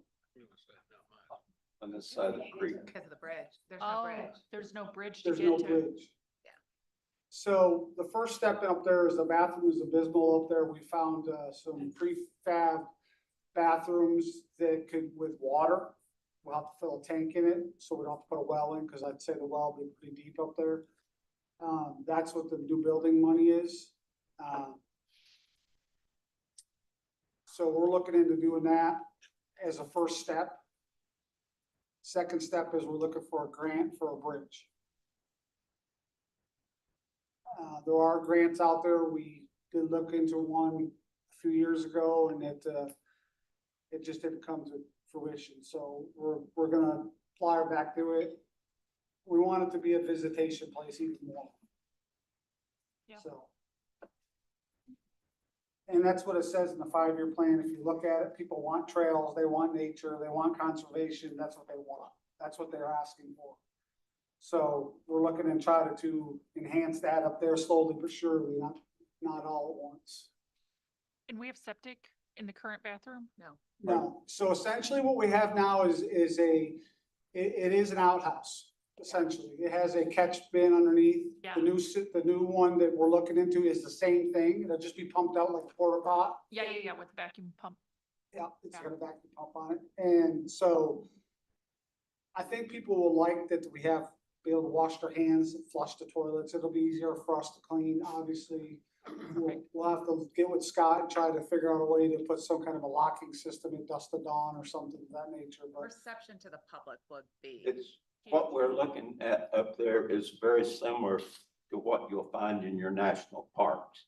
Oh, It's a self-contained unit with a pit underneath with water and all that, but a lot of your national parks have very similar thing to what we're looking for up there. and we'd save a lot of money because there's power literally right there. Yeah. So we don't have to do the solar, which is another option for all that stuff. So we're looking into that, and the figures are starting to come in of the size we need. It's kind of an odd shape what we're gonna need, so but we think that we can, I'm working with the health department and code enforcement on how to pull the old bathroom out of there safely. So that's what the building improvements is. Buildings other than improvement, essentially what that we use that for is for maintaining our roads. We bring in rock and we spread it out. And try to keep our driveways going to all the parks in good shape. That's what that's for, mainly. Parking lot repair, $10,000. I will say that that's gonna probably have to go up in the next few years. We have some parking lots that are in disarray. But this is gonna help me with, Petersville to help redo the walking trail, which is used immensely. It'll go along with the beautiful new playground we got installed there. And then, machinery and equipment, right now, the piece of equipment we're using for our attachments being our sprayers, our spreaders, our, we have a machine that we use, it's called Diamond Master, it's a leveler system. The equipment we use to do that is 1976 John Deere tractor. So we would like to upgrade that because it's coming to the end. It's losing power. So that's about $63,000 for what we're looking for, about 80 horsepower. Then we're gonna have to place one more truck and we'll be good to go for 12 years. Is that what we replaced last year was a truck? Yeah. Couldn't remember. And Yeah. Bobcat too. And that was 2 years ago. Was it 2 years ago? Yeah. Bobcat, yeah. Oh, yeah. This may be in the 5-year plan, so I apologize, but is there what other equipment are you gonna have to replace in the next few years? To be honest with you, next year I might have to get another mower. Maybe a gator. And that's about it. Smaller stuff. Okay. Smaller stuff. We did get a piece of equipment from, Yes, so the highway department gave us one of their, big tractors. Mm.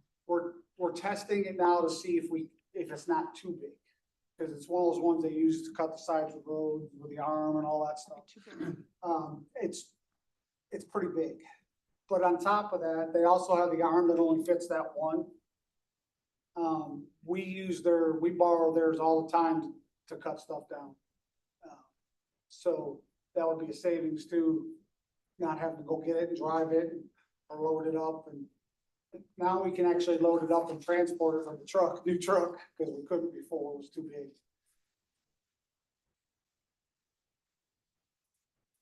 Rick, do you have an idea of what the cost is to maintain that particular park?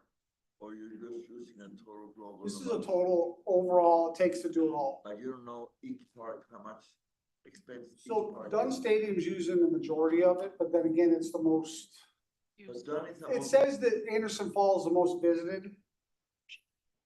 But that's a skewed statement.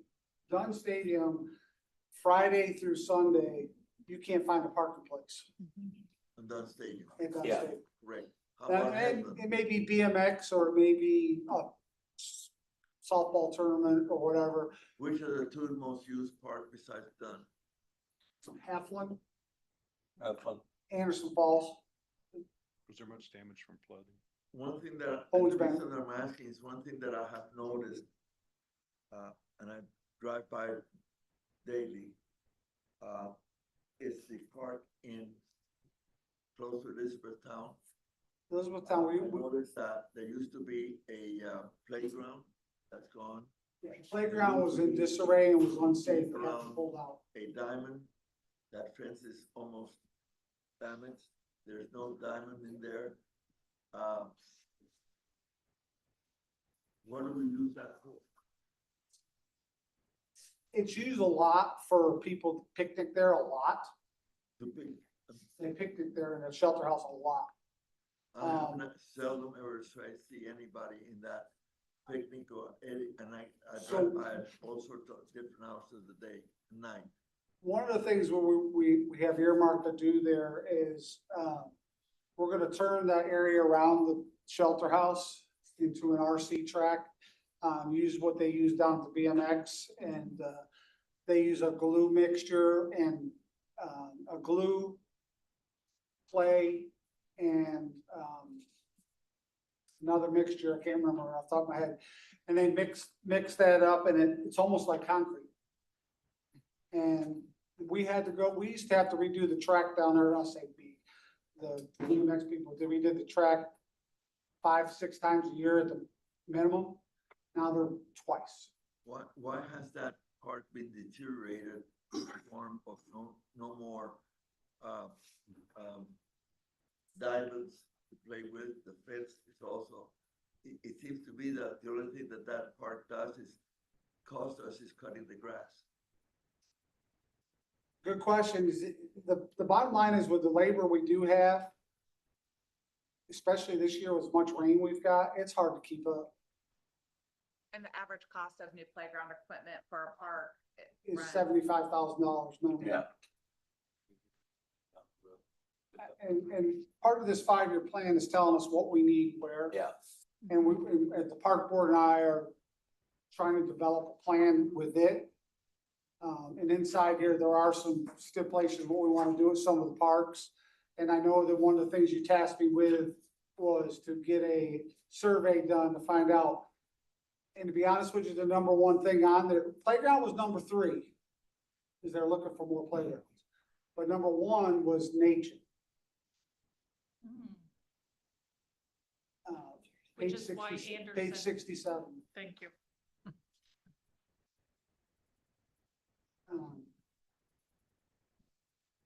It used to be 66, sorry. that I used to see a lot of activity 2 years ago, Well, there's less travel teams using those parks now. and it's very close to Sugarland. There used to be a diamond there, and I saw kids playing baseball or softball or whatever, in the area. I don't see anybody playing anything in there, yet it's costing us to maintain that park, and seldom do I see anybody using, so I'm wondering, what are we doing? Or what that is being used for, because picnic, it's only lunch hour, and I don't see anybody taking a picnic. I do see a lot of cars parking there, Yeah, but they're not I don't parking know there what for the they're right doing, reasons. But I see a lot of tires in the parking lot that is, you're shaking your head, you know what I'm talking Mhm. about? Yes, sir. Cars that go in and do the wheelies or whatever you call those things, Yeah. And that's what they're using it for, I think mainly, must be a car entertainment place or something. Well, that's why we want to change the culture there. If we're gonna keep the park, then change the culture and give it a reason for people to go there. That's different, and that's why we're trying to develop something that's something we could do, that would be cost effective. It'd be a lot cheaper to put the RC thing in there than it would play that much. Quarter the price. I'm not questioning how, there used to be a playground that no longer exists. There used to be a diamond that no longer exists. I don't see anybody doing picnic in that area. So my question is, but it's costing us to maintain it because every week it comes in and cuts the grass. So are there any plans to improve that park or do something with it? I don't know what the answer is. That's what this is. This is their plan. This is their 5-year plan. So like when you. We did a survey, they did a survey of everybody in a particular area. If it was Elizabethtown, Grammar, Azalea, Petersville, they did a survey to find out what people in that area wanted, and it's in the 5-year master plan. So if you go, for example, go to page 74, for the Elizabethtown Park, here are things that they're suggesting based on what they heard from Right. the survey in a suggested timeline, not a must-do timeline, a suggested timeline. And a budgeted timeline. Yes. Back to the playground equipment that was there, we needed to get it out because it had a liability. Totally agree. Right. Totally agree. Back to this economic impact. I went down there 2 weeks ago at the BMX track, and they had 75, what they call 75 mobiles. 75 times 8 gives you how many people? How many How many people riders? was riding? It started on Friday. I was down there on Saturday. I wish everybody in this room could have seen it. It was unbelievable, the number of tents that are set up, number of people's down there, number of bicycles that kids were riding, and it was unbelievable. The other thing that we are trying talking about now in BMX with the folks down there is expanding that and maybe in 2 or 3 years actually get a national meet. That's the best BMX track in the Midwest. To give you an example, there's been 4 Olympians from Indiana in the BMX. That's where they practice. Oh, And it's becoming a family sport, like they don't Right. race in the same heats, but you may have a toddler racing and then a school age kid racing and then their dad racing later Yeah, that yeah, night. it was a So everybody family, can Do it. They which just is aren't- why there's an 8 multiplier. right? It was a family get If you like together. watching young kids do something and you want to laugh and Go smile, watch BMX. go watch the Strider bikes. The Strider bikes there's no pedals on them. They go in the middle and they can barely get up the top of the hill, and there's 3 and 4-year-olds doing it. Yep. And it's just, it's awesome. So, I love it. But that was the same day that it was a National Pickleball Day, which I think was August the 8th. And so a lot of pickleball people were down there that day also. Also enjoying. Yeah, but the parking lot was full and they were parked across the road and everything else. No, I think it's been really good improvements for our community and economic development. Right. Okay. This looks pretty straightforward, but want to see, since you're here, any questions about budget numbers from anyone else? I think you only have 11,000 increase, wasn't it, from last year? Yeah, just an 11,000. And then things around vehicle, remember that. And I love the book. I love this too. I have a Read it all question right now, but because my brain's working. So you're borrowing a tractor currently, but you still, like, it's not gonna work. Did you say you might not need the tractor? I'm sorry.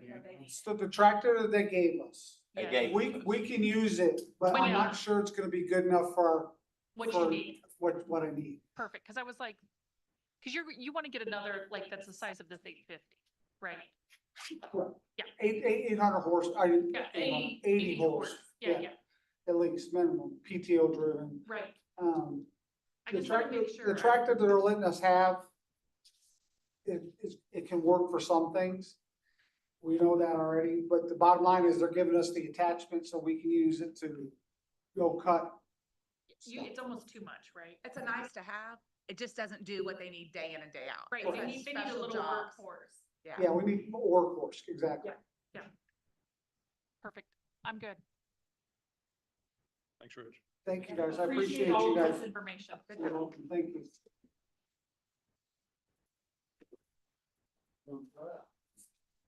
Do we need it, does anyone need a break or are we gonna keep it? Like 2. Okay, 2 minutes, like I'm holding you guys, 2 minutes. We'll start at 4:05.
Who is George? And Marcus. Ran out first, didn't they? Yeah, they're having another conference. Oh. Yes, ma'am. Okay. I think I Get it. put it in your. I'm just here for folder as emotional well. support. Funds that you can look at for your request. Thank you for doing that. And remember that the seating fund. In fact, we'll do gets something 3.5%. lively back here, start the wave or something. So, Bethany Ramsey. Oh, my God. Yep. You know what? I told the county. Yeah, we sure did. I forgot, sorry. No, you don't need to be sorry. I don't know. what Probably it ended is. up in your email a lot as I changed my name in the last 3 years, so. Have Yeah. her email us that amount. That's what I do. Well, I appreciate you. The fund amount, the Dunn and Associates Health Fund. Oh, you're talking about the health trust. Sorry, I didn't use. The the health right trust still has a balance and a reserve of $4.7 million. Okay. But I thought they said that, but is it? Okay. Sorry, we're just chit chatting up here. Okay, we're fine. All right, prosecutor, Ready? let's put bad guys in jail. Let's do that. Not us though. There's no bad guys in this room, right? Yeah. Not on record, there's You've been not. quiet all day. You got something to tell us, Marcus? Not on record. I know what you said. Maybe my Office is famous, on famous still, healthy Marcus. waste, so just be careful. My baby. Okay, so starting with our prosecuting attorney's office budget, because as you guys know, we have four. This is probably the one that has the most changes. So beginning with our victim assistance coordinator, so line 2 there, we are asking for an increase to that line item of $25,952.23. Reason being, this is historically a grant funded position, or it used to, it's the VOCA grant. It funded 90% of one of our victim coordinators and 100% of the others. They started telling us about 4 years ago, about when I took office, to be prepared that cuts were coming. And we have seen minimal cuts over the years since then. This is the first time we've gotten a major cut. So they have basically cut the grant funding down of one of our victim coordinators to roughly 50% of her salary. And so that is what that amount is asking to cover that, which that position has been grant funded for, by my count, 42 years. So that is a significant change. However, it's something I know we've been talking about in this room annually for about the past 4 years, that we thought that this might be coming down the line. Any questions about that line item before I move on to the next? No, VOCA is cutting. Yeah. Almost every organization that I've worked with that has any kind of VOCA funding. Yeah. So this is small relative to some others I've seen. I suppose that's good to hear. Yeah, that's the only Still- reason why I shared it. Yeah, so it's, and I don't know what the future holds, but we're just trying to keep you guys apprised as we hear things. And so we knew this was coming, but certainly disappointing. The second line item is we are asking for an increase to our salary range for our deputy prosecutors of 15,000, which I know sounds like a lot. But I wanted to spend some time talking about this. What led me to this decision was I had a deputy prosecutor that worked for me that came to me and very much value that individual. And that person came to me and said, hey, I'm considering leaving the office. I said, let's talk about why. And it was a monetary thing. Essentially, that person had been offered to come to a firm local here to Columbus and be a public defender. And loved what you guys did and was very supportive of what you guys did as far as increasing the value of our public defender contracts. That absolutely needed to happen. However, what I didn't consider at the time was what it did to our prosecutors. So the contracts were increased to around $77,000 per contract, and they are part-time contracts. So realistically, what that means is someone can go be a public defender, take on 2 contracts to be a full-time public defender, and make $144,000 a year. Not saying they're not worth that, they absolutely are. But what I hadn't considered was our deputy prosecutors are making $105,000 a year. So they can go be a public defender, have the same benefits as far as public service loan forgiveness, and make roughly $40,000 more a year, 39. And I had a deputy prosecutor that was considering that. Now, granted, I understand working in the private sector, you're gonna have overhead that my deputies don't. So I'm not saying it's apples to apples, but it's certainly something to consider, especially after that person came to me. So when I thought about, okay, how can I combat this? How can I stay competitive? Because we certainly don't want our deputy prosecutors making $40,000 more than the counterparts that they sit across from in the courtroom every day. I came up with coming to talk to you guys and asking to increase that salary range from 105 to 120 a year. And I'm not saying I want to pay all my prosecutors that, but I would like the flexibility to at least have my felony prosecutors make close to what their felony public defenders are making. So that is where that comes from. The offset to that a little bit is I came to you guys with my 2024 budget, the first budget I presented with a 5-year plan stating that I would like to add 3 prosecutors over the course of 5 years. I've so far added 2, and I'm coming to you today saying I don't expect to add another one next year. And that is simply because, as I told you at that first meeting, hey, if we get to a point where it looks like our caseloads are evening out and they're manageable, I may need to reassess this. And that's where I'm at right now. Our caseloads are manageable. I've got a great team of deputies right now that are very experienced and know what they're doing and manage that workload well. So I don't think I'm going to need another person. But what I'm asking you for now is an increase so I can keep those experienced deputies and stay competitive with their counterparts. So can I ask you a question? Yes, ma'am. So you're asking to increase, so in lieu of adding another prosecutor, you're increasing the ones you have. Therefore, if your prosecutors are making, what'd you say they're making now? 105 right now. 105. So your difference is about $70,000. So girl math, you're saving $35,000. Exactly. By not adding another person. Okay. Makes sense. Another Thanks for the, person adding benefits. right, for Yes. perfect. Thanks for doing the rough math though for us. Yeah. I like your salesmanship there. But you're really, Then you this is also really get for your, closed cash with it. Wait. this is for your felony prosecutors, which you have 3. So I have 2 prosecutors that work exclusively in Superior Court too. So they deal with our misdemeanors and some lower level felonies, but predominantly misdemeanors. My remaining 4 county paid prosecutors. So we have a total of 8. 2 of us are state paid, myself and my chief deputy, and 6 are county paid. So of the 6 county paid, 2 work in the misdemeanor low level felony range. The other 4 work in the major felony range. Okay, perfect. So when did we bump the public Last- defenders up? last year. Or the year before. And we bumped it to 70? I thought it was 77. last year. I thought it was last year. If you remember, it had to be. Yeah, I was trying to think that there was, Because I remember talking about it, I thought that 2 years ago when you were on. You're saying I can't remember past 2 years, Marcus? No. Marcus keeps getting funnier by the time the day goes. I'm sorry, I couldn't hear you. so a deputy, so a public defender. I heard her, yeah. No, I'm just being.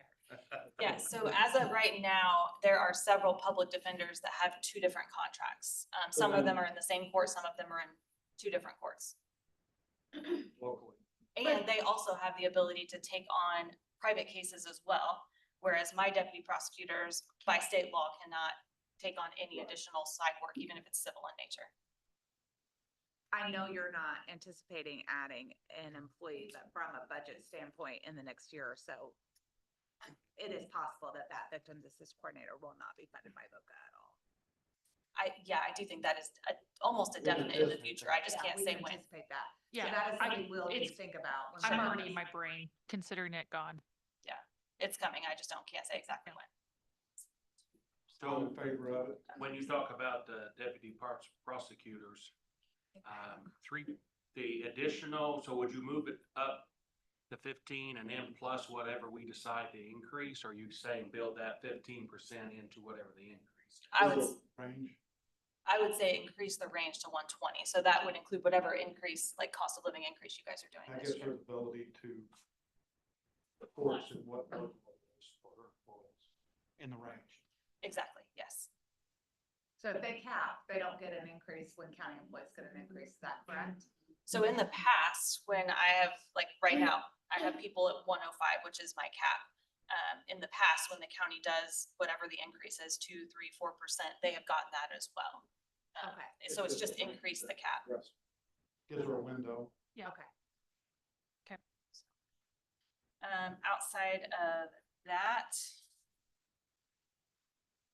that next line, we did have one, and I don't quite know how it happened. We had one, part-time employee, in the note it says Heather Voss, that's her name, that somehow did not get increased when we did all the employees across the board as far as her hourly rate. So that is just bringing her up to where everybody else is, and then the remaining would just be, the 3% increase that we're asking as far as a cost of living. Next line that we have some changes on, so I did notice as I was reviewing this today, we've got a mistake. We previously, Sheriff Lane was kind enough to donate a car for our investigator. We have found that he is not using that nearly as much as we thought, so we've been in talks with commissioners to get rid of the car. So we need to remove that $500 from fuel. We do not need a fuel or a repairs and maintenance budget. So we've decreased that by 1,000, will be 1,500 for fuel and 1,000 for repairs and maintenance. What we're gonna do instead, as we did the math, we would like to just have him use his personal vehicle when he does drive and pay mileage. I think from a cost perspective, that makes. Working hard enough. Exactly. He's just not. There's a car for emergency management. You read my mind. We just found their car. Oh, my goodness. It'd be a smelly old Crown Vic, but. He does right now, but he will Well, be it may- leaving. it He's may been be a working as different the type of office vehicle. manager for the coroner's office, but he will be leaving that position. Emergency I'm not sure management exactly might need when, four-wheel drive. but So it'll be full-time with you. he's been full-time with Joy me. kill. That's just been a contract Well, we position. can sell it though, or we can do something. What kind of car is it? It's a Dodge Charger. I don't know exactly what. Oh, that year. thing can get through anything. That's basically four-wheel drive. It's basically, it's an eight-cylinder. Probably been four-wheel drive. Lost our mind. It's pain, whether I wanted to or not. Oh, it's solid. It's something. That's why he's driving his 2006. personal car. Oh, okay, I was like, wait, never mind. Crew. Sorry, we get distracted easily. at Oh, this no, point. you're totally fine. So yes, just getting rid of that fuel and repairs and maintenance, and we did add, we did an increase on 1,000 of our I don't know what COM stands for in transportation. It's abbreviated there, but that line 32,000, just to account for, thank you, just to account for his additional mileage, which. And then the only other thing is other services and charges. We asked for an increase of 3,000. That particular fund is dwindling as we have found ourselves doing more depositions and hiring more expert witnesses for trials. And so we are asking to bump that up to make sure we have enough for next year. Do you have enough this year? I believe we are gonna have enough this year and or going to be able to Move. so. And that is it for the prosecuting attorney's budget. Any questions that we haven't asked yet? What's that percentage? You got a figured, Mike? On that particular line? 118? 10-ish, 9? 10, just under 10. Looks like 948. child support, she only got Yeah, do you natural get an increase. exact number? Yeah, it was like, it's just under 10. Thank you, Mike. I was estimating.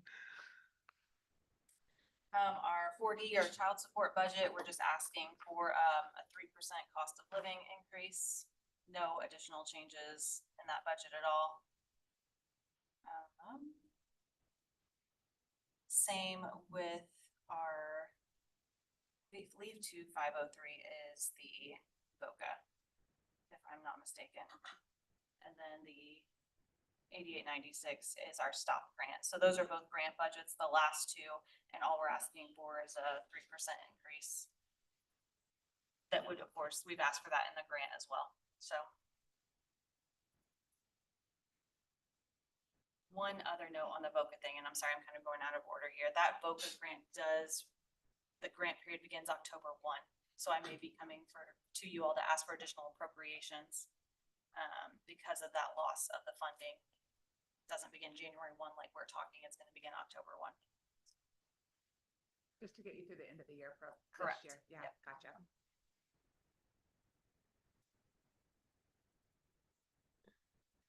Why is Fund 8921 where it's decrease, from 26, Which fund? on the bottom. I'm looking at them. 8921? Am I reading that right? It says a decrease, Yeah, it's, minus 19.5. yeah, That's the grant that they. That's the That's the VOCA. grant one? Yep. Okay. all right. so But it's going so- back, yeah, it gets added back in the other column. yeah. Correct. Got it. Yep, that's the VOCA decrease. So, yeah, that means her total budget isn't, Is up. No, that's -20 to, Totals, increasing by 126,000 across all of those, right, which is a little bit less than 6%. okay, yeah. thank you. Did you hear that, Marcus? I heard. Just want to make sure, Mhm. because I care about this too, so I want to make sure you hear. And the only I'm fine. other thing I wanted to mention, which is just, you guys are definitely gonna hear from Sheriff Lane, and I know one of the things he's asking for is an analyst, thank you, I'm like, what is the word? And that is, I don't know how much you guys know about our Internet Crimes Against Children Task Force, but we have found that that problem is a little bit more prolific than we initially anticipated. And as a result, we are finding that we're having a hard time from a manpower perspective on the law enforcement side, getting all of those tips investigated as quickly as we should. And I don't have to tell the people in this room how important that is, so I'm just gonna put in a shameless plug for that analyst, because I know our tips are piling up, and if we could get some additional help on that front, that would be huge. So scary.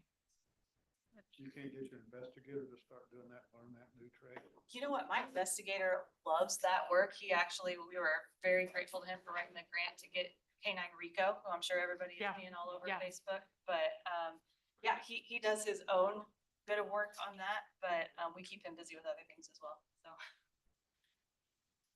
She's like, don't take my investigator. Rico's fun, the Or most Jay Fred. famous person thing, animal from Bartholomew County. Yeah, the most famous county employee. Yeah. Yes, hands down. All right, any other questions for Lindsay and team? No, Thank you guys. Appreciate your work. I know you say never, but you. The other day I was sitting in, they were talking about the jail population being up, and I'm going, oh my God, how do we get them out of jail? And I sit there and finally realized it's not, my hat had to be shifted because we're more proficient in what we're doing and we're filling it up. It's not that it's the bonds or something else. We're keeping them in, so. Yeah, we are getting, last time I looked at our statistics, we are filing somewhere between 95 and 97% of cases within 48 hours of arrest, 48 or 72 if we ask for that additional time. So people are actually staying in jail, which might make our jail population goes up, but in my opinion, overall makes the system run more efficiently. Kudos to you and your staff. Yeah, keep it up. Thank you. All right. We made it through day one, Not done yet. deliberations. Okay, Oh, and thank you guys for letting me shift my time. I'm moving in a freshman to IU tomorrow. best of luck, Mom. Good luck tomorrow. Yeah, good luck. Hope it's not raining. Me too. Yeah, I got some ideas, and I just like. All right, let's I'd just like to start throw them talking. out and for discussion if we can. And, you know, and looking at what was presented and what we've got, and, that's a million, right off in our budget. And we were like 1.5 million. Falling in the hole right now with what's being presented to us. And we haven't got any staff and everything else. And I'm looking at different buckets that we can pull money from, at least one's from our, the council's million that we got sitting in there. And also, if there's 3 million sitting in seated with the commissioners, I still think there's some room that we can shuffle the 1.5, the third talking. And we're also sitting on, Pia said, roughly 1 million seated for our riverboat money.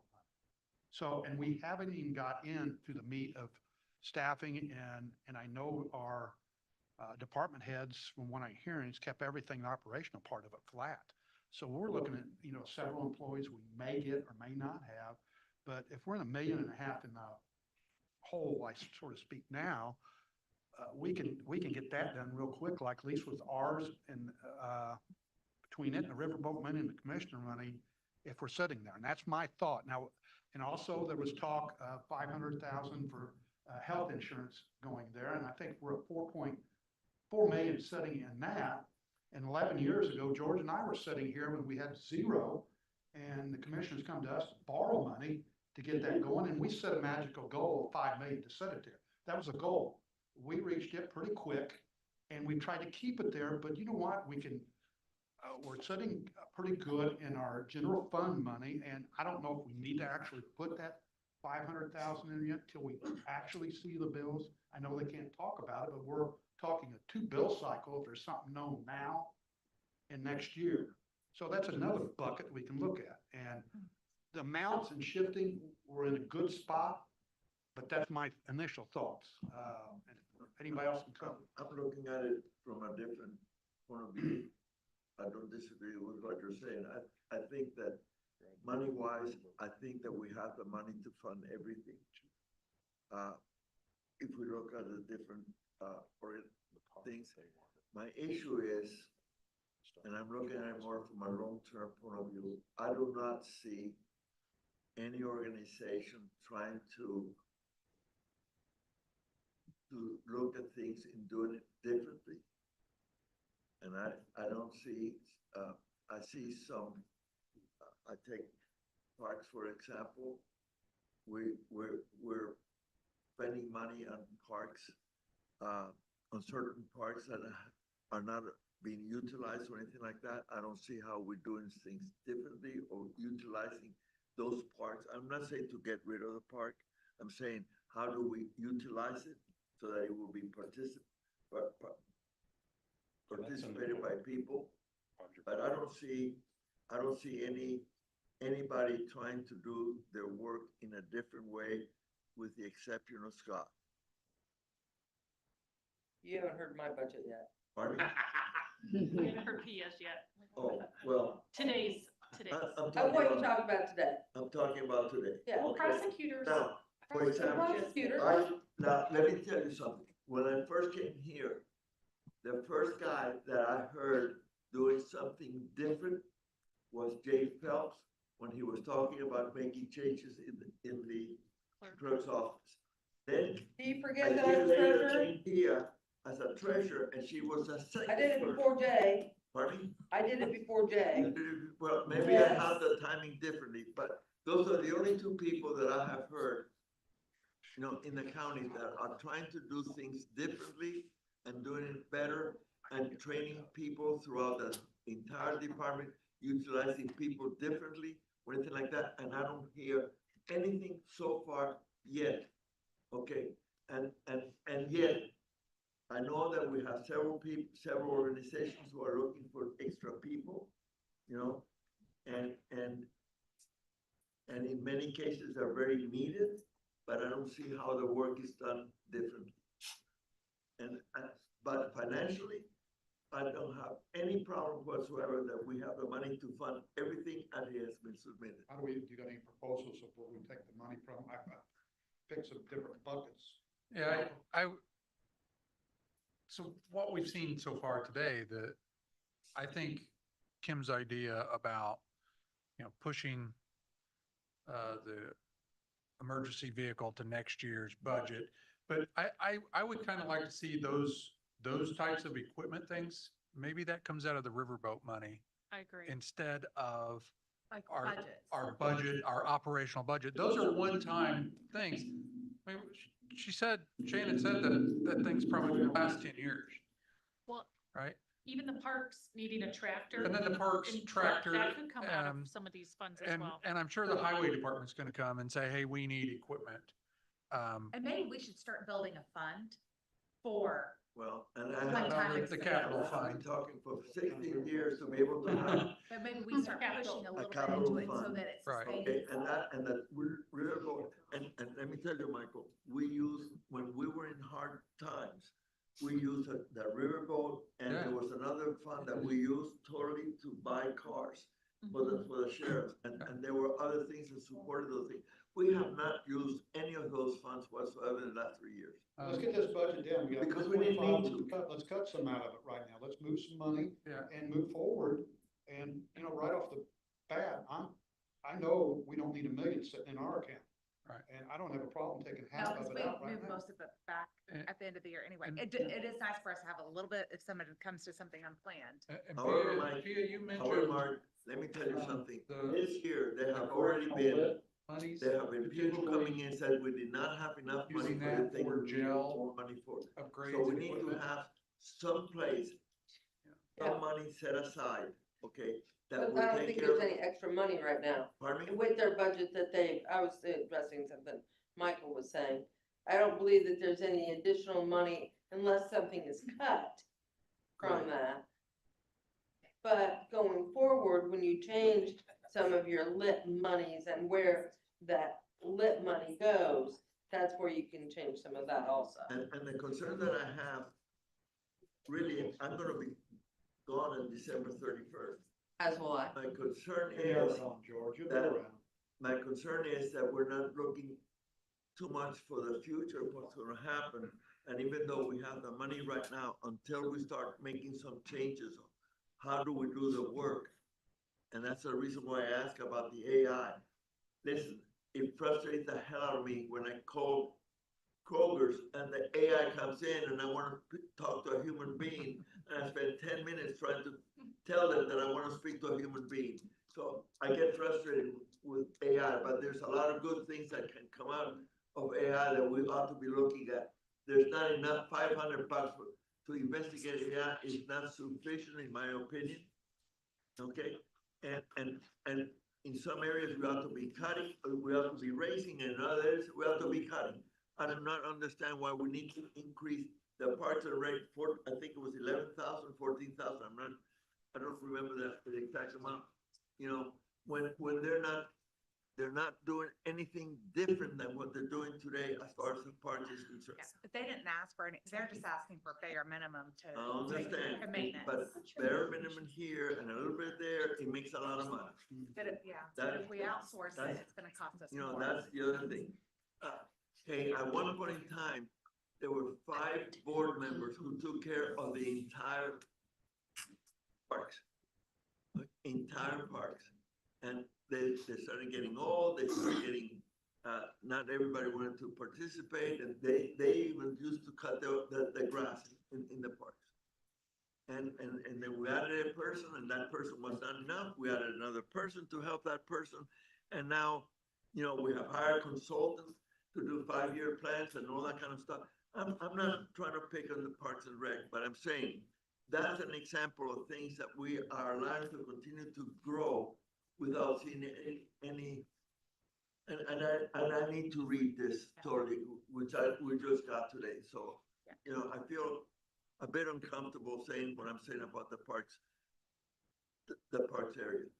But, George, as a department head, I guess I've not heard a directive from either this group or the commissioners to try to be proactive in changing the way that we operate. well. Now, as you noted earlier, I've been an elected official here at the county for 16 years. I too am in my last budget. And, you know, I have proactively tried to change operations in the 2 departments that I've run over the last several years. And I will make a proposal tomorrow to make some changes in the auditor's office for going forward. But for the most part, no one has been kind of told to try to do better. As a matter of fact, some of the proposals that I know have been made to the commissioners have been shot down. So if that's something that this board really wants to see, some reorganization of county government from a ground up level, then make that directive. Well, and we tried, because I also remember when Royal Dominic or Montgomery now, was a council, we started talking about asking everybody to have a 5-year plan. That never occurred. This is the first time that I've seen a 5-year plan. So Sheriff's Well, I don't agree with that either. And Noblet, and I. Yes. Several have. Several.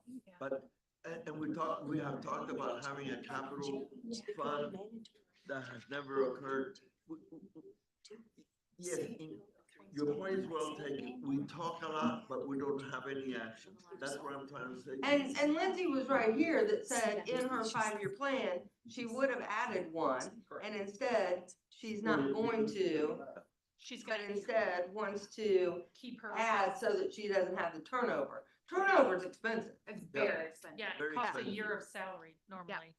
For That's Jerry. very Yeah. expensive. That we can talk so they can do their work tonight, so we know we're balanced them all and get.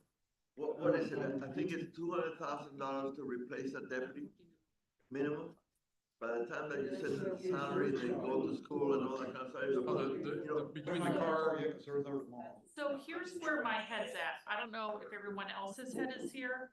I think we definitely reduce the council line item by 500,000.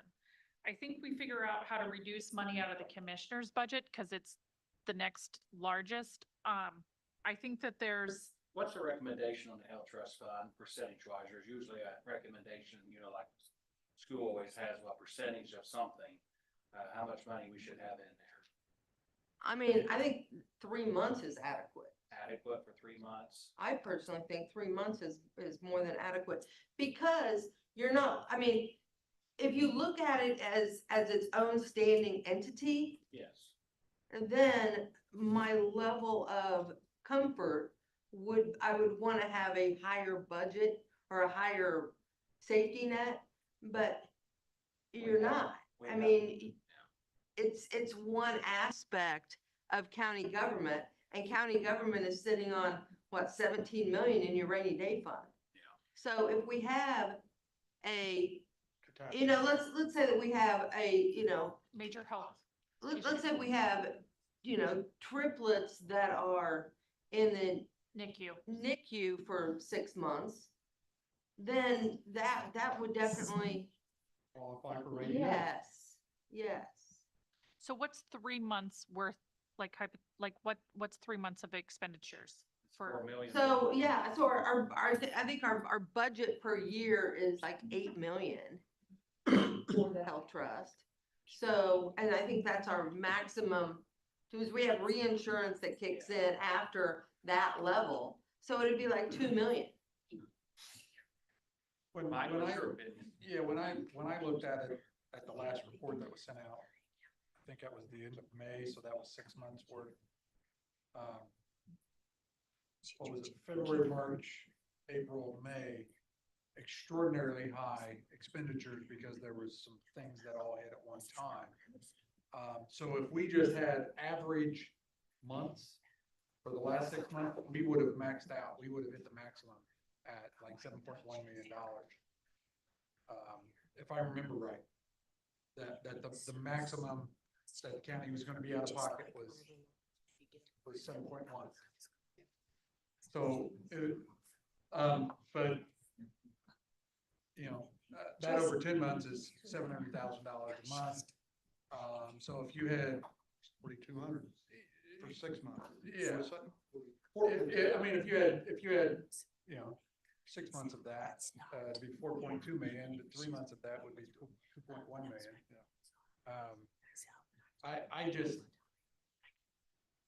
I don't necessarily believe that we need $4 million sitting there. It didn't last year, but I wasn't gonna argue real hard. Well, my question is, it's sufficient. Oh, yeah, the $4 million flush fund, rainy day done whole is more than sufficient. Okay. More than That's sufficient. all. But they're wanting to Now- add to it. But when I also looked at that, if I remember right, the head count was relatively the same, like 385, 387, something like that. But the categories shifted from having a single coverage to now people were getting spouse, single and spouse, right? And people were going from spouse to family. So now you have effectively more lives covered, but the same number of employees, which then drove the whole price up. So I think we were gonna exceed last year's number by over $1 million as to what I anticipated out of pocket. So anyway, what do you got there? I did just send you an email. Yep. I did a comparison. Thank you. It's already open. Okay, yep. Just got it. So here's what I'm just spitballing, but like, I'm gonna depend on you. So I looked at what you just said, and I'm like, let's increase what we're paying by 10%. Last year, we did 6%. I realized that we have a health concern. They're asking for 24.7, but what if we change their line item from 4.237 to 4.737982.6? So essentially increase last year's number by 10%.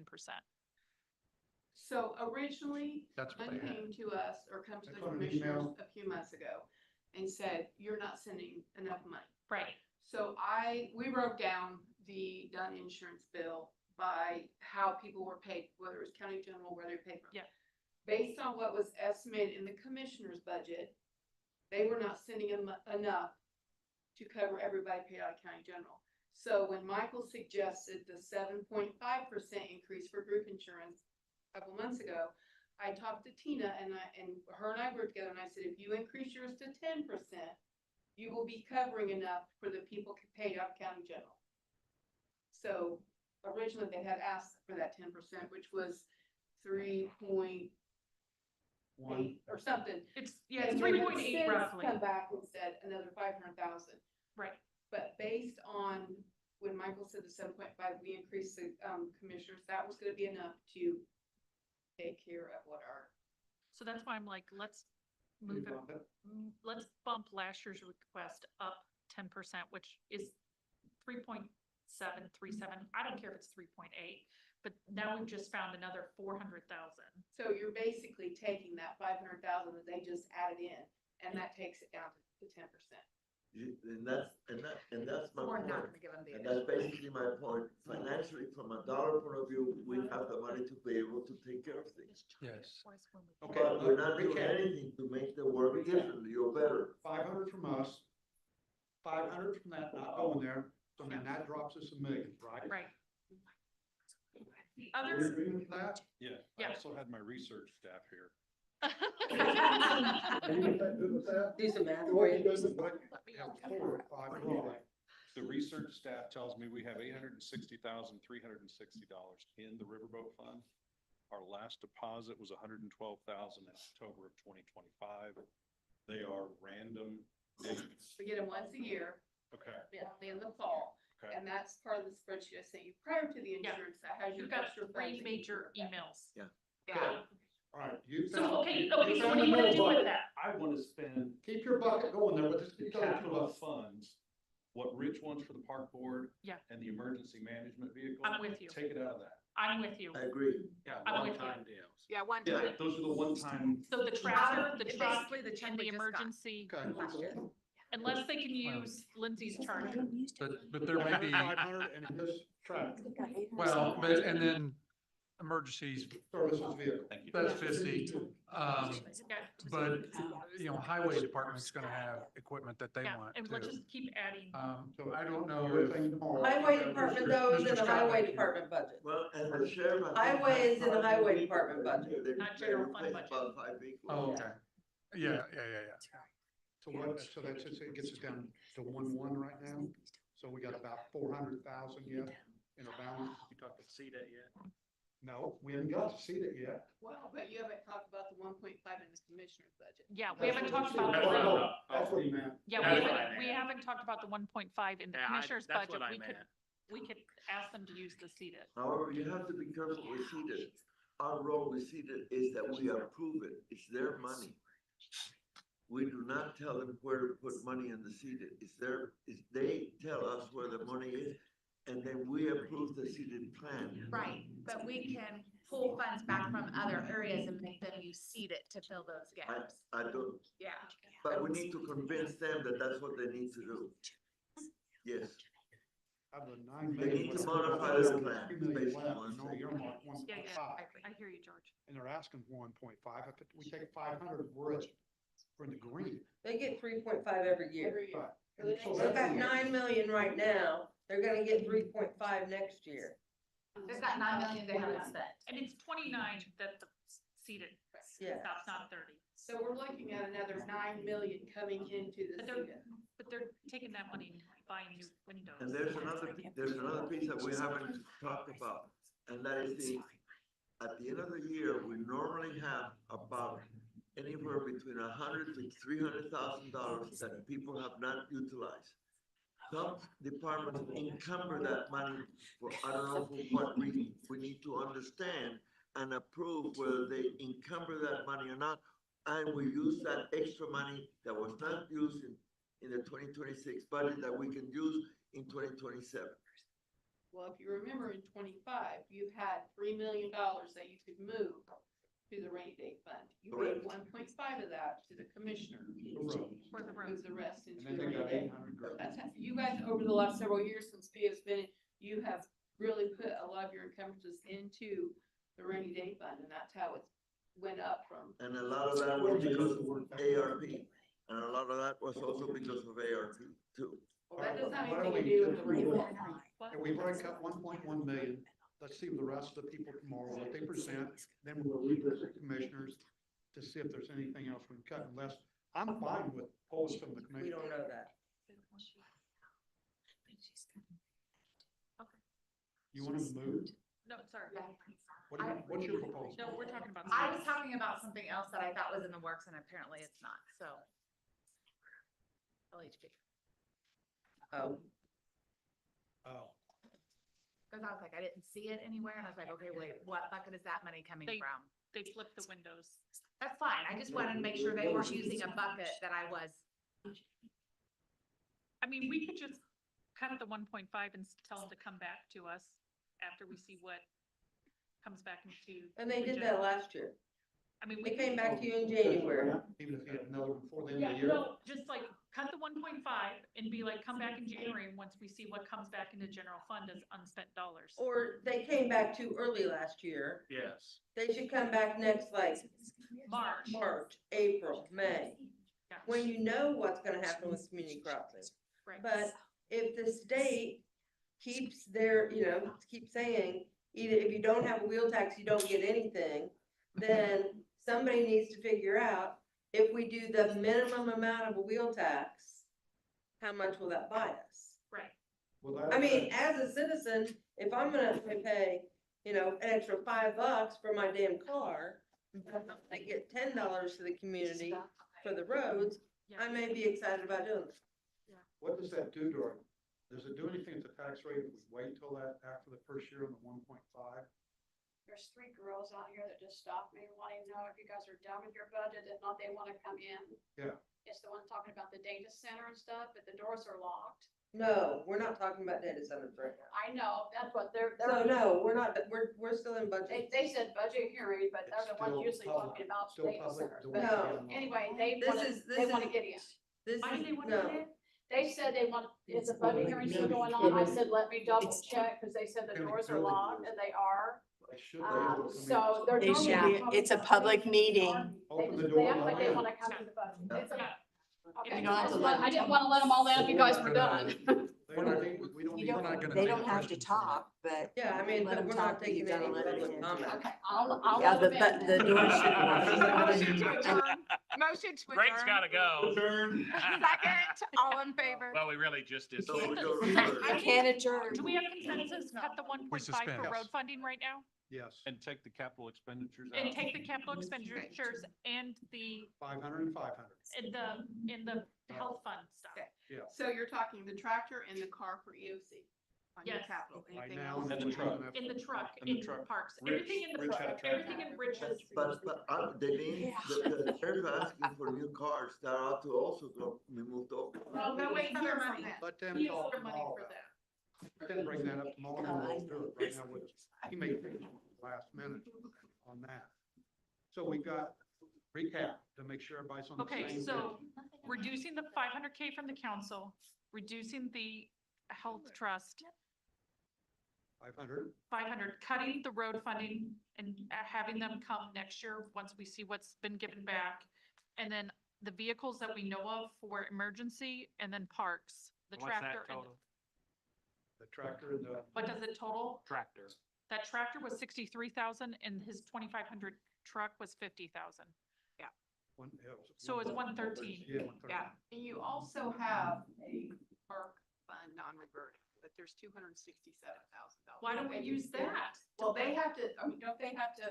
Because they use that for Appropriate that, they're like a but lot of it's- other things like that they don't come to us on. That's why he brought in that list of things that they're But how doing. much- on their own. Oh, How much have they used this year? Have they used 25,000 or have they used 200,000? Right, what's the cash flow on that? yeah, is it in and out? Yeah, like the, Is that in the book here? well, so, like part of that cost savings they use to build, buy supplies, et cetera. So, I mean, we can find out exactly, I mean, Daleen can tell us what they pulled out of non-reverting. Is So it just- I'm not saying they can't use some of that. I'm just saying that they do use a lot of things that they don't come to us on. We don't have to deplete it, but Yeah. Yeah. But I mean, But if it's continuing to build by $30,000 a year, hey. but like, I think that they don't come for us for playground equipment because they need maintenance equipment. You know what I mean? So like, maybe we could be like, then why don't they use the non-reverting from playground equipment? It's easier to come to us. So they started the year with 260,000, they brought in 27,000, they spent 20,000, and now they have 267. So they're they're awash. Yeah. Okay. You know, But they're not the only ones. That's the only other one that you had that were But they Yeah, are for now. splitting the But cost that, of that. we just cut, 2.5 million, 2.6. yeah, 2 point what? 2.6. Upland Park septic thing. So we're in the green, a million? Can I ask a very loaded question? And Pia, this is not gonna make you happy. If we wanna change our levy, how hard is that? What do you mean, change your levy? Like not like not do the full growth quotient of 6%? Like not raise the tax rate? We can go 5%? No, like, if we do our full growth quotient at 6%, our county tax rate's gonna go from 0.36 to 0.37. I'm doing rough here. Do we have to go the full 6%? Yes, We have to. yes, because you're insane if you don't. Because what will happen will be a big jump in 2 years from now when that, unless we pay cash for that building, correct? You don't, I mean, there are too many variables in the revenue portion of the budget To mess with that. to That's why I'm mess asking, with that one. that's why I'm asking the So- question. Right now, we jumped right into increase in, salaries higher than 2%. And I never presented, and I can do this tomorrow, the revenue, Oh, which I did to the finance, which we talked about at the finance committee, but we right. didn't in an open meeting and with the rest of the council here. So let's start with that tomorrow. Thank you. We can do that. We can start with that tomorrow, because there are items in the revenue that is currently in the budget that are more variable and more unknown than the 6% growth quotient. Frankly, the 6% growth quotient makes up for the last 2 years Where it was when low. the state, It was below. I'm trying to not use foul language, us. So put in whatever word you want, y'all know me. When they made it only 4%. Right, because our growth was bigger than. And they still cap it at 6. I mean, it happened that the calculation came out to exactly 6%, but for a long time, they would have capped that had it been higher at 6%. Okay, okay. So- That's why I'm asking And this so question. I would caution you greatly by changing that to lower than 6%, because then your starting point next year It's lower. is lower than what it would be otherwise. And next year, I did that calculation, slept since then, can't remember what it was, what it might be for next year. Do you have that on napkin math somewhere? Can you bring that tomorrow? I have it on a spreadsheet somewhere, Yeah, it's probably, it's in our- I've saved it somewhere. Yeah, yeah. I sent it to you and the dude. Oh, yeah, the you reading got dude. Reagan. Reagan. Yeah. Okay, perfect. That's why I wanted to ask. So, and I mean, and I can do that math and do scenarios and do it out further years. on that growth quotient. Yeah. No, I just, But, I mean, you know, after December 31, you're gonna have to pay me a consultant salary for that. I love it. Let's get it all out of her. Okay. Yeah, I know. I'm Yeah. looking at, I mean, I can open tomorrow if you That would so choose. that would be with the perfect. discussion on what we have in revenue on this budget. That would be amazing. Sorry, I jumped because I already knew from the finance. That's quite all right. Plus, we were running late and I was stressed. So- And you know, I'm not running this damn meeting, got here, and can you do one other thing, because you mentioned something earlier. maybe. The assessor, you were talking about that additional funding that we could take elsewhere instead of in her budget. No, I was not. No, you. I was making that as an example, Okay, how the assessor pays for a lot of things out of the reassessment budget and has done so for a long time. okay. I thought there was something. Rightly, and I was saying that as as positive. Okay. We can, That the recorder has done a similar thing, we can. by leave his all the other thing out of computers- perpetuation fund. We can leave all the computers here. Yeah, Okay. Oh, we can leave her stuff, okay. yeah. Are you nervous about leaving? You know, stuff? clean up your own trash. I've got control issues. If, But we still, We're suspending. yes, but we still keep talking about dollars, we're not talking about things. Yeah, but we had. Oh, we had point- We had given that directive and change how. Not in this budget.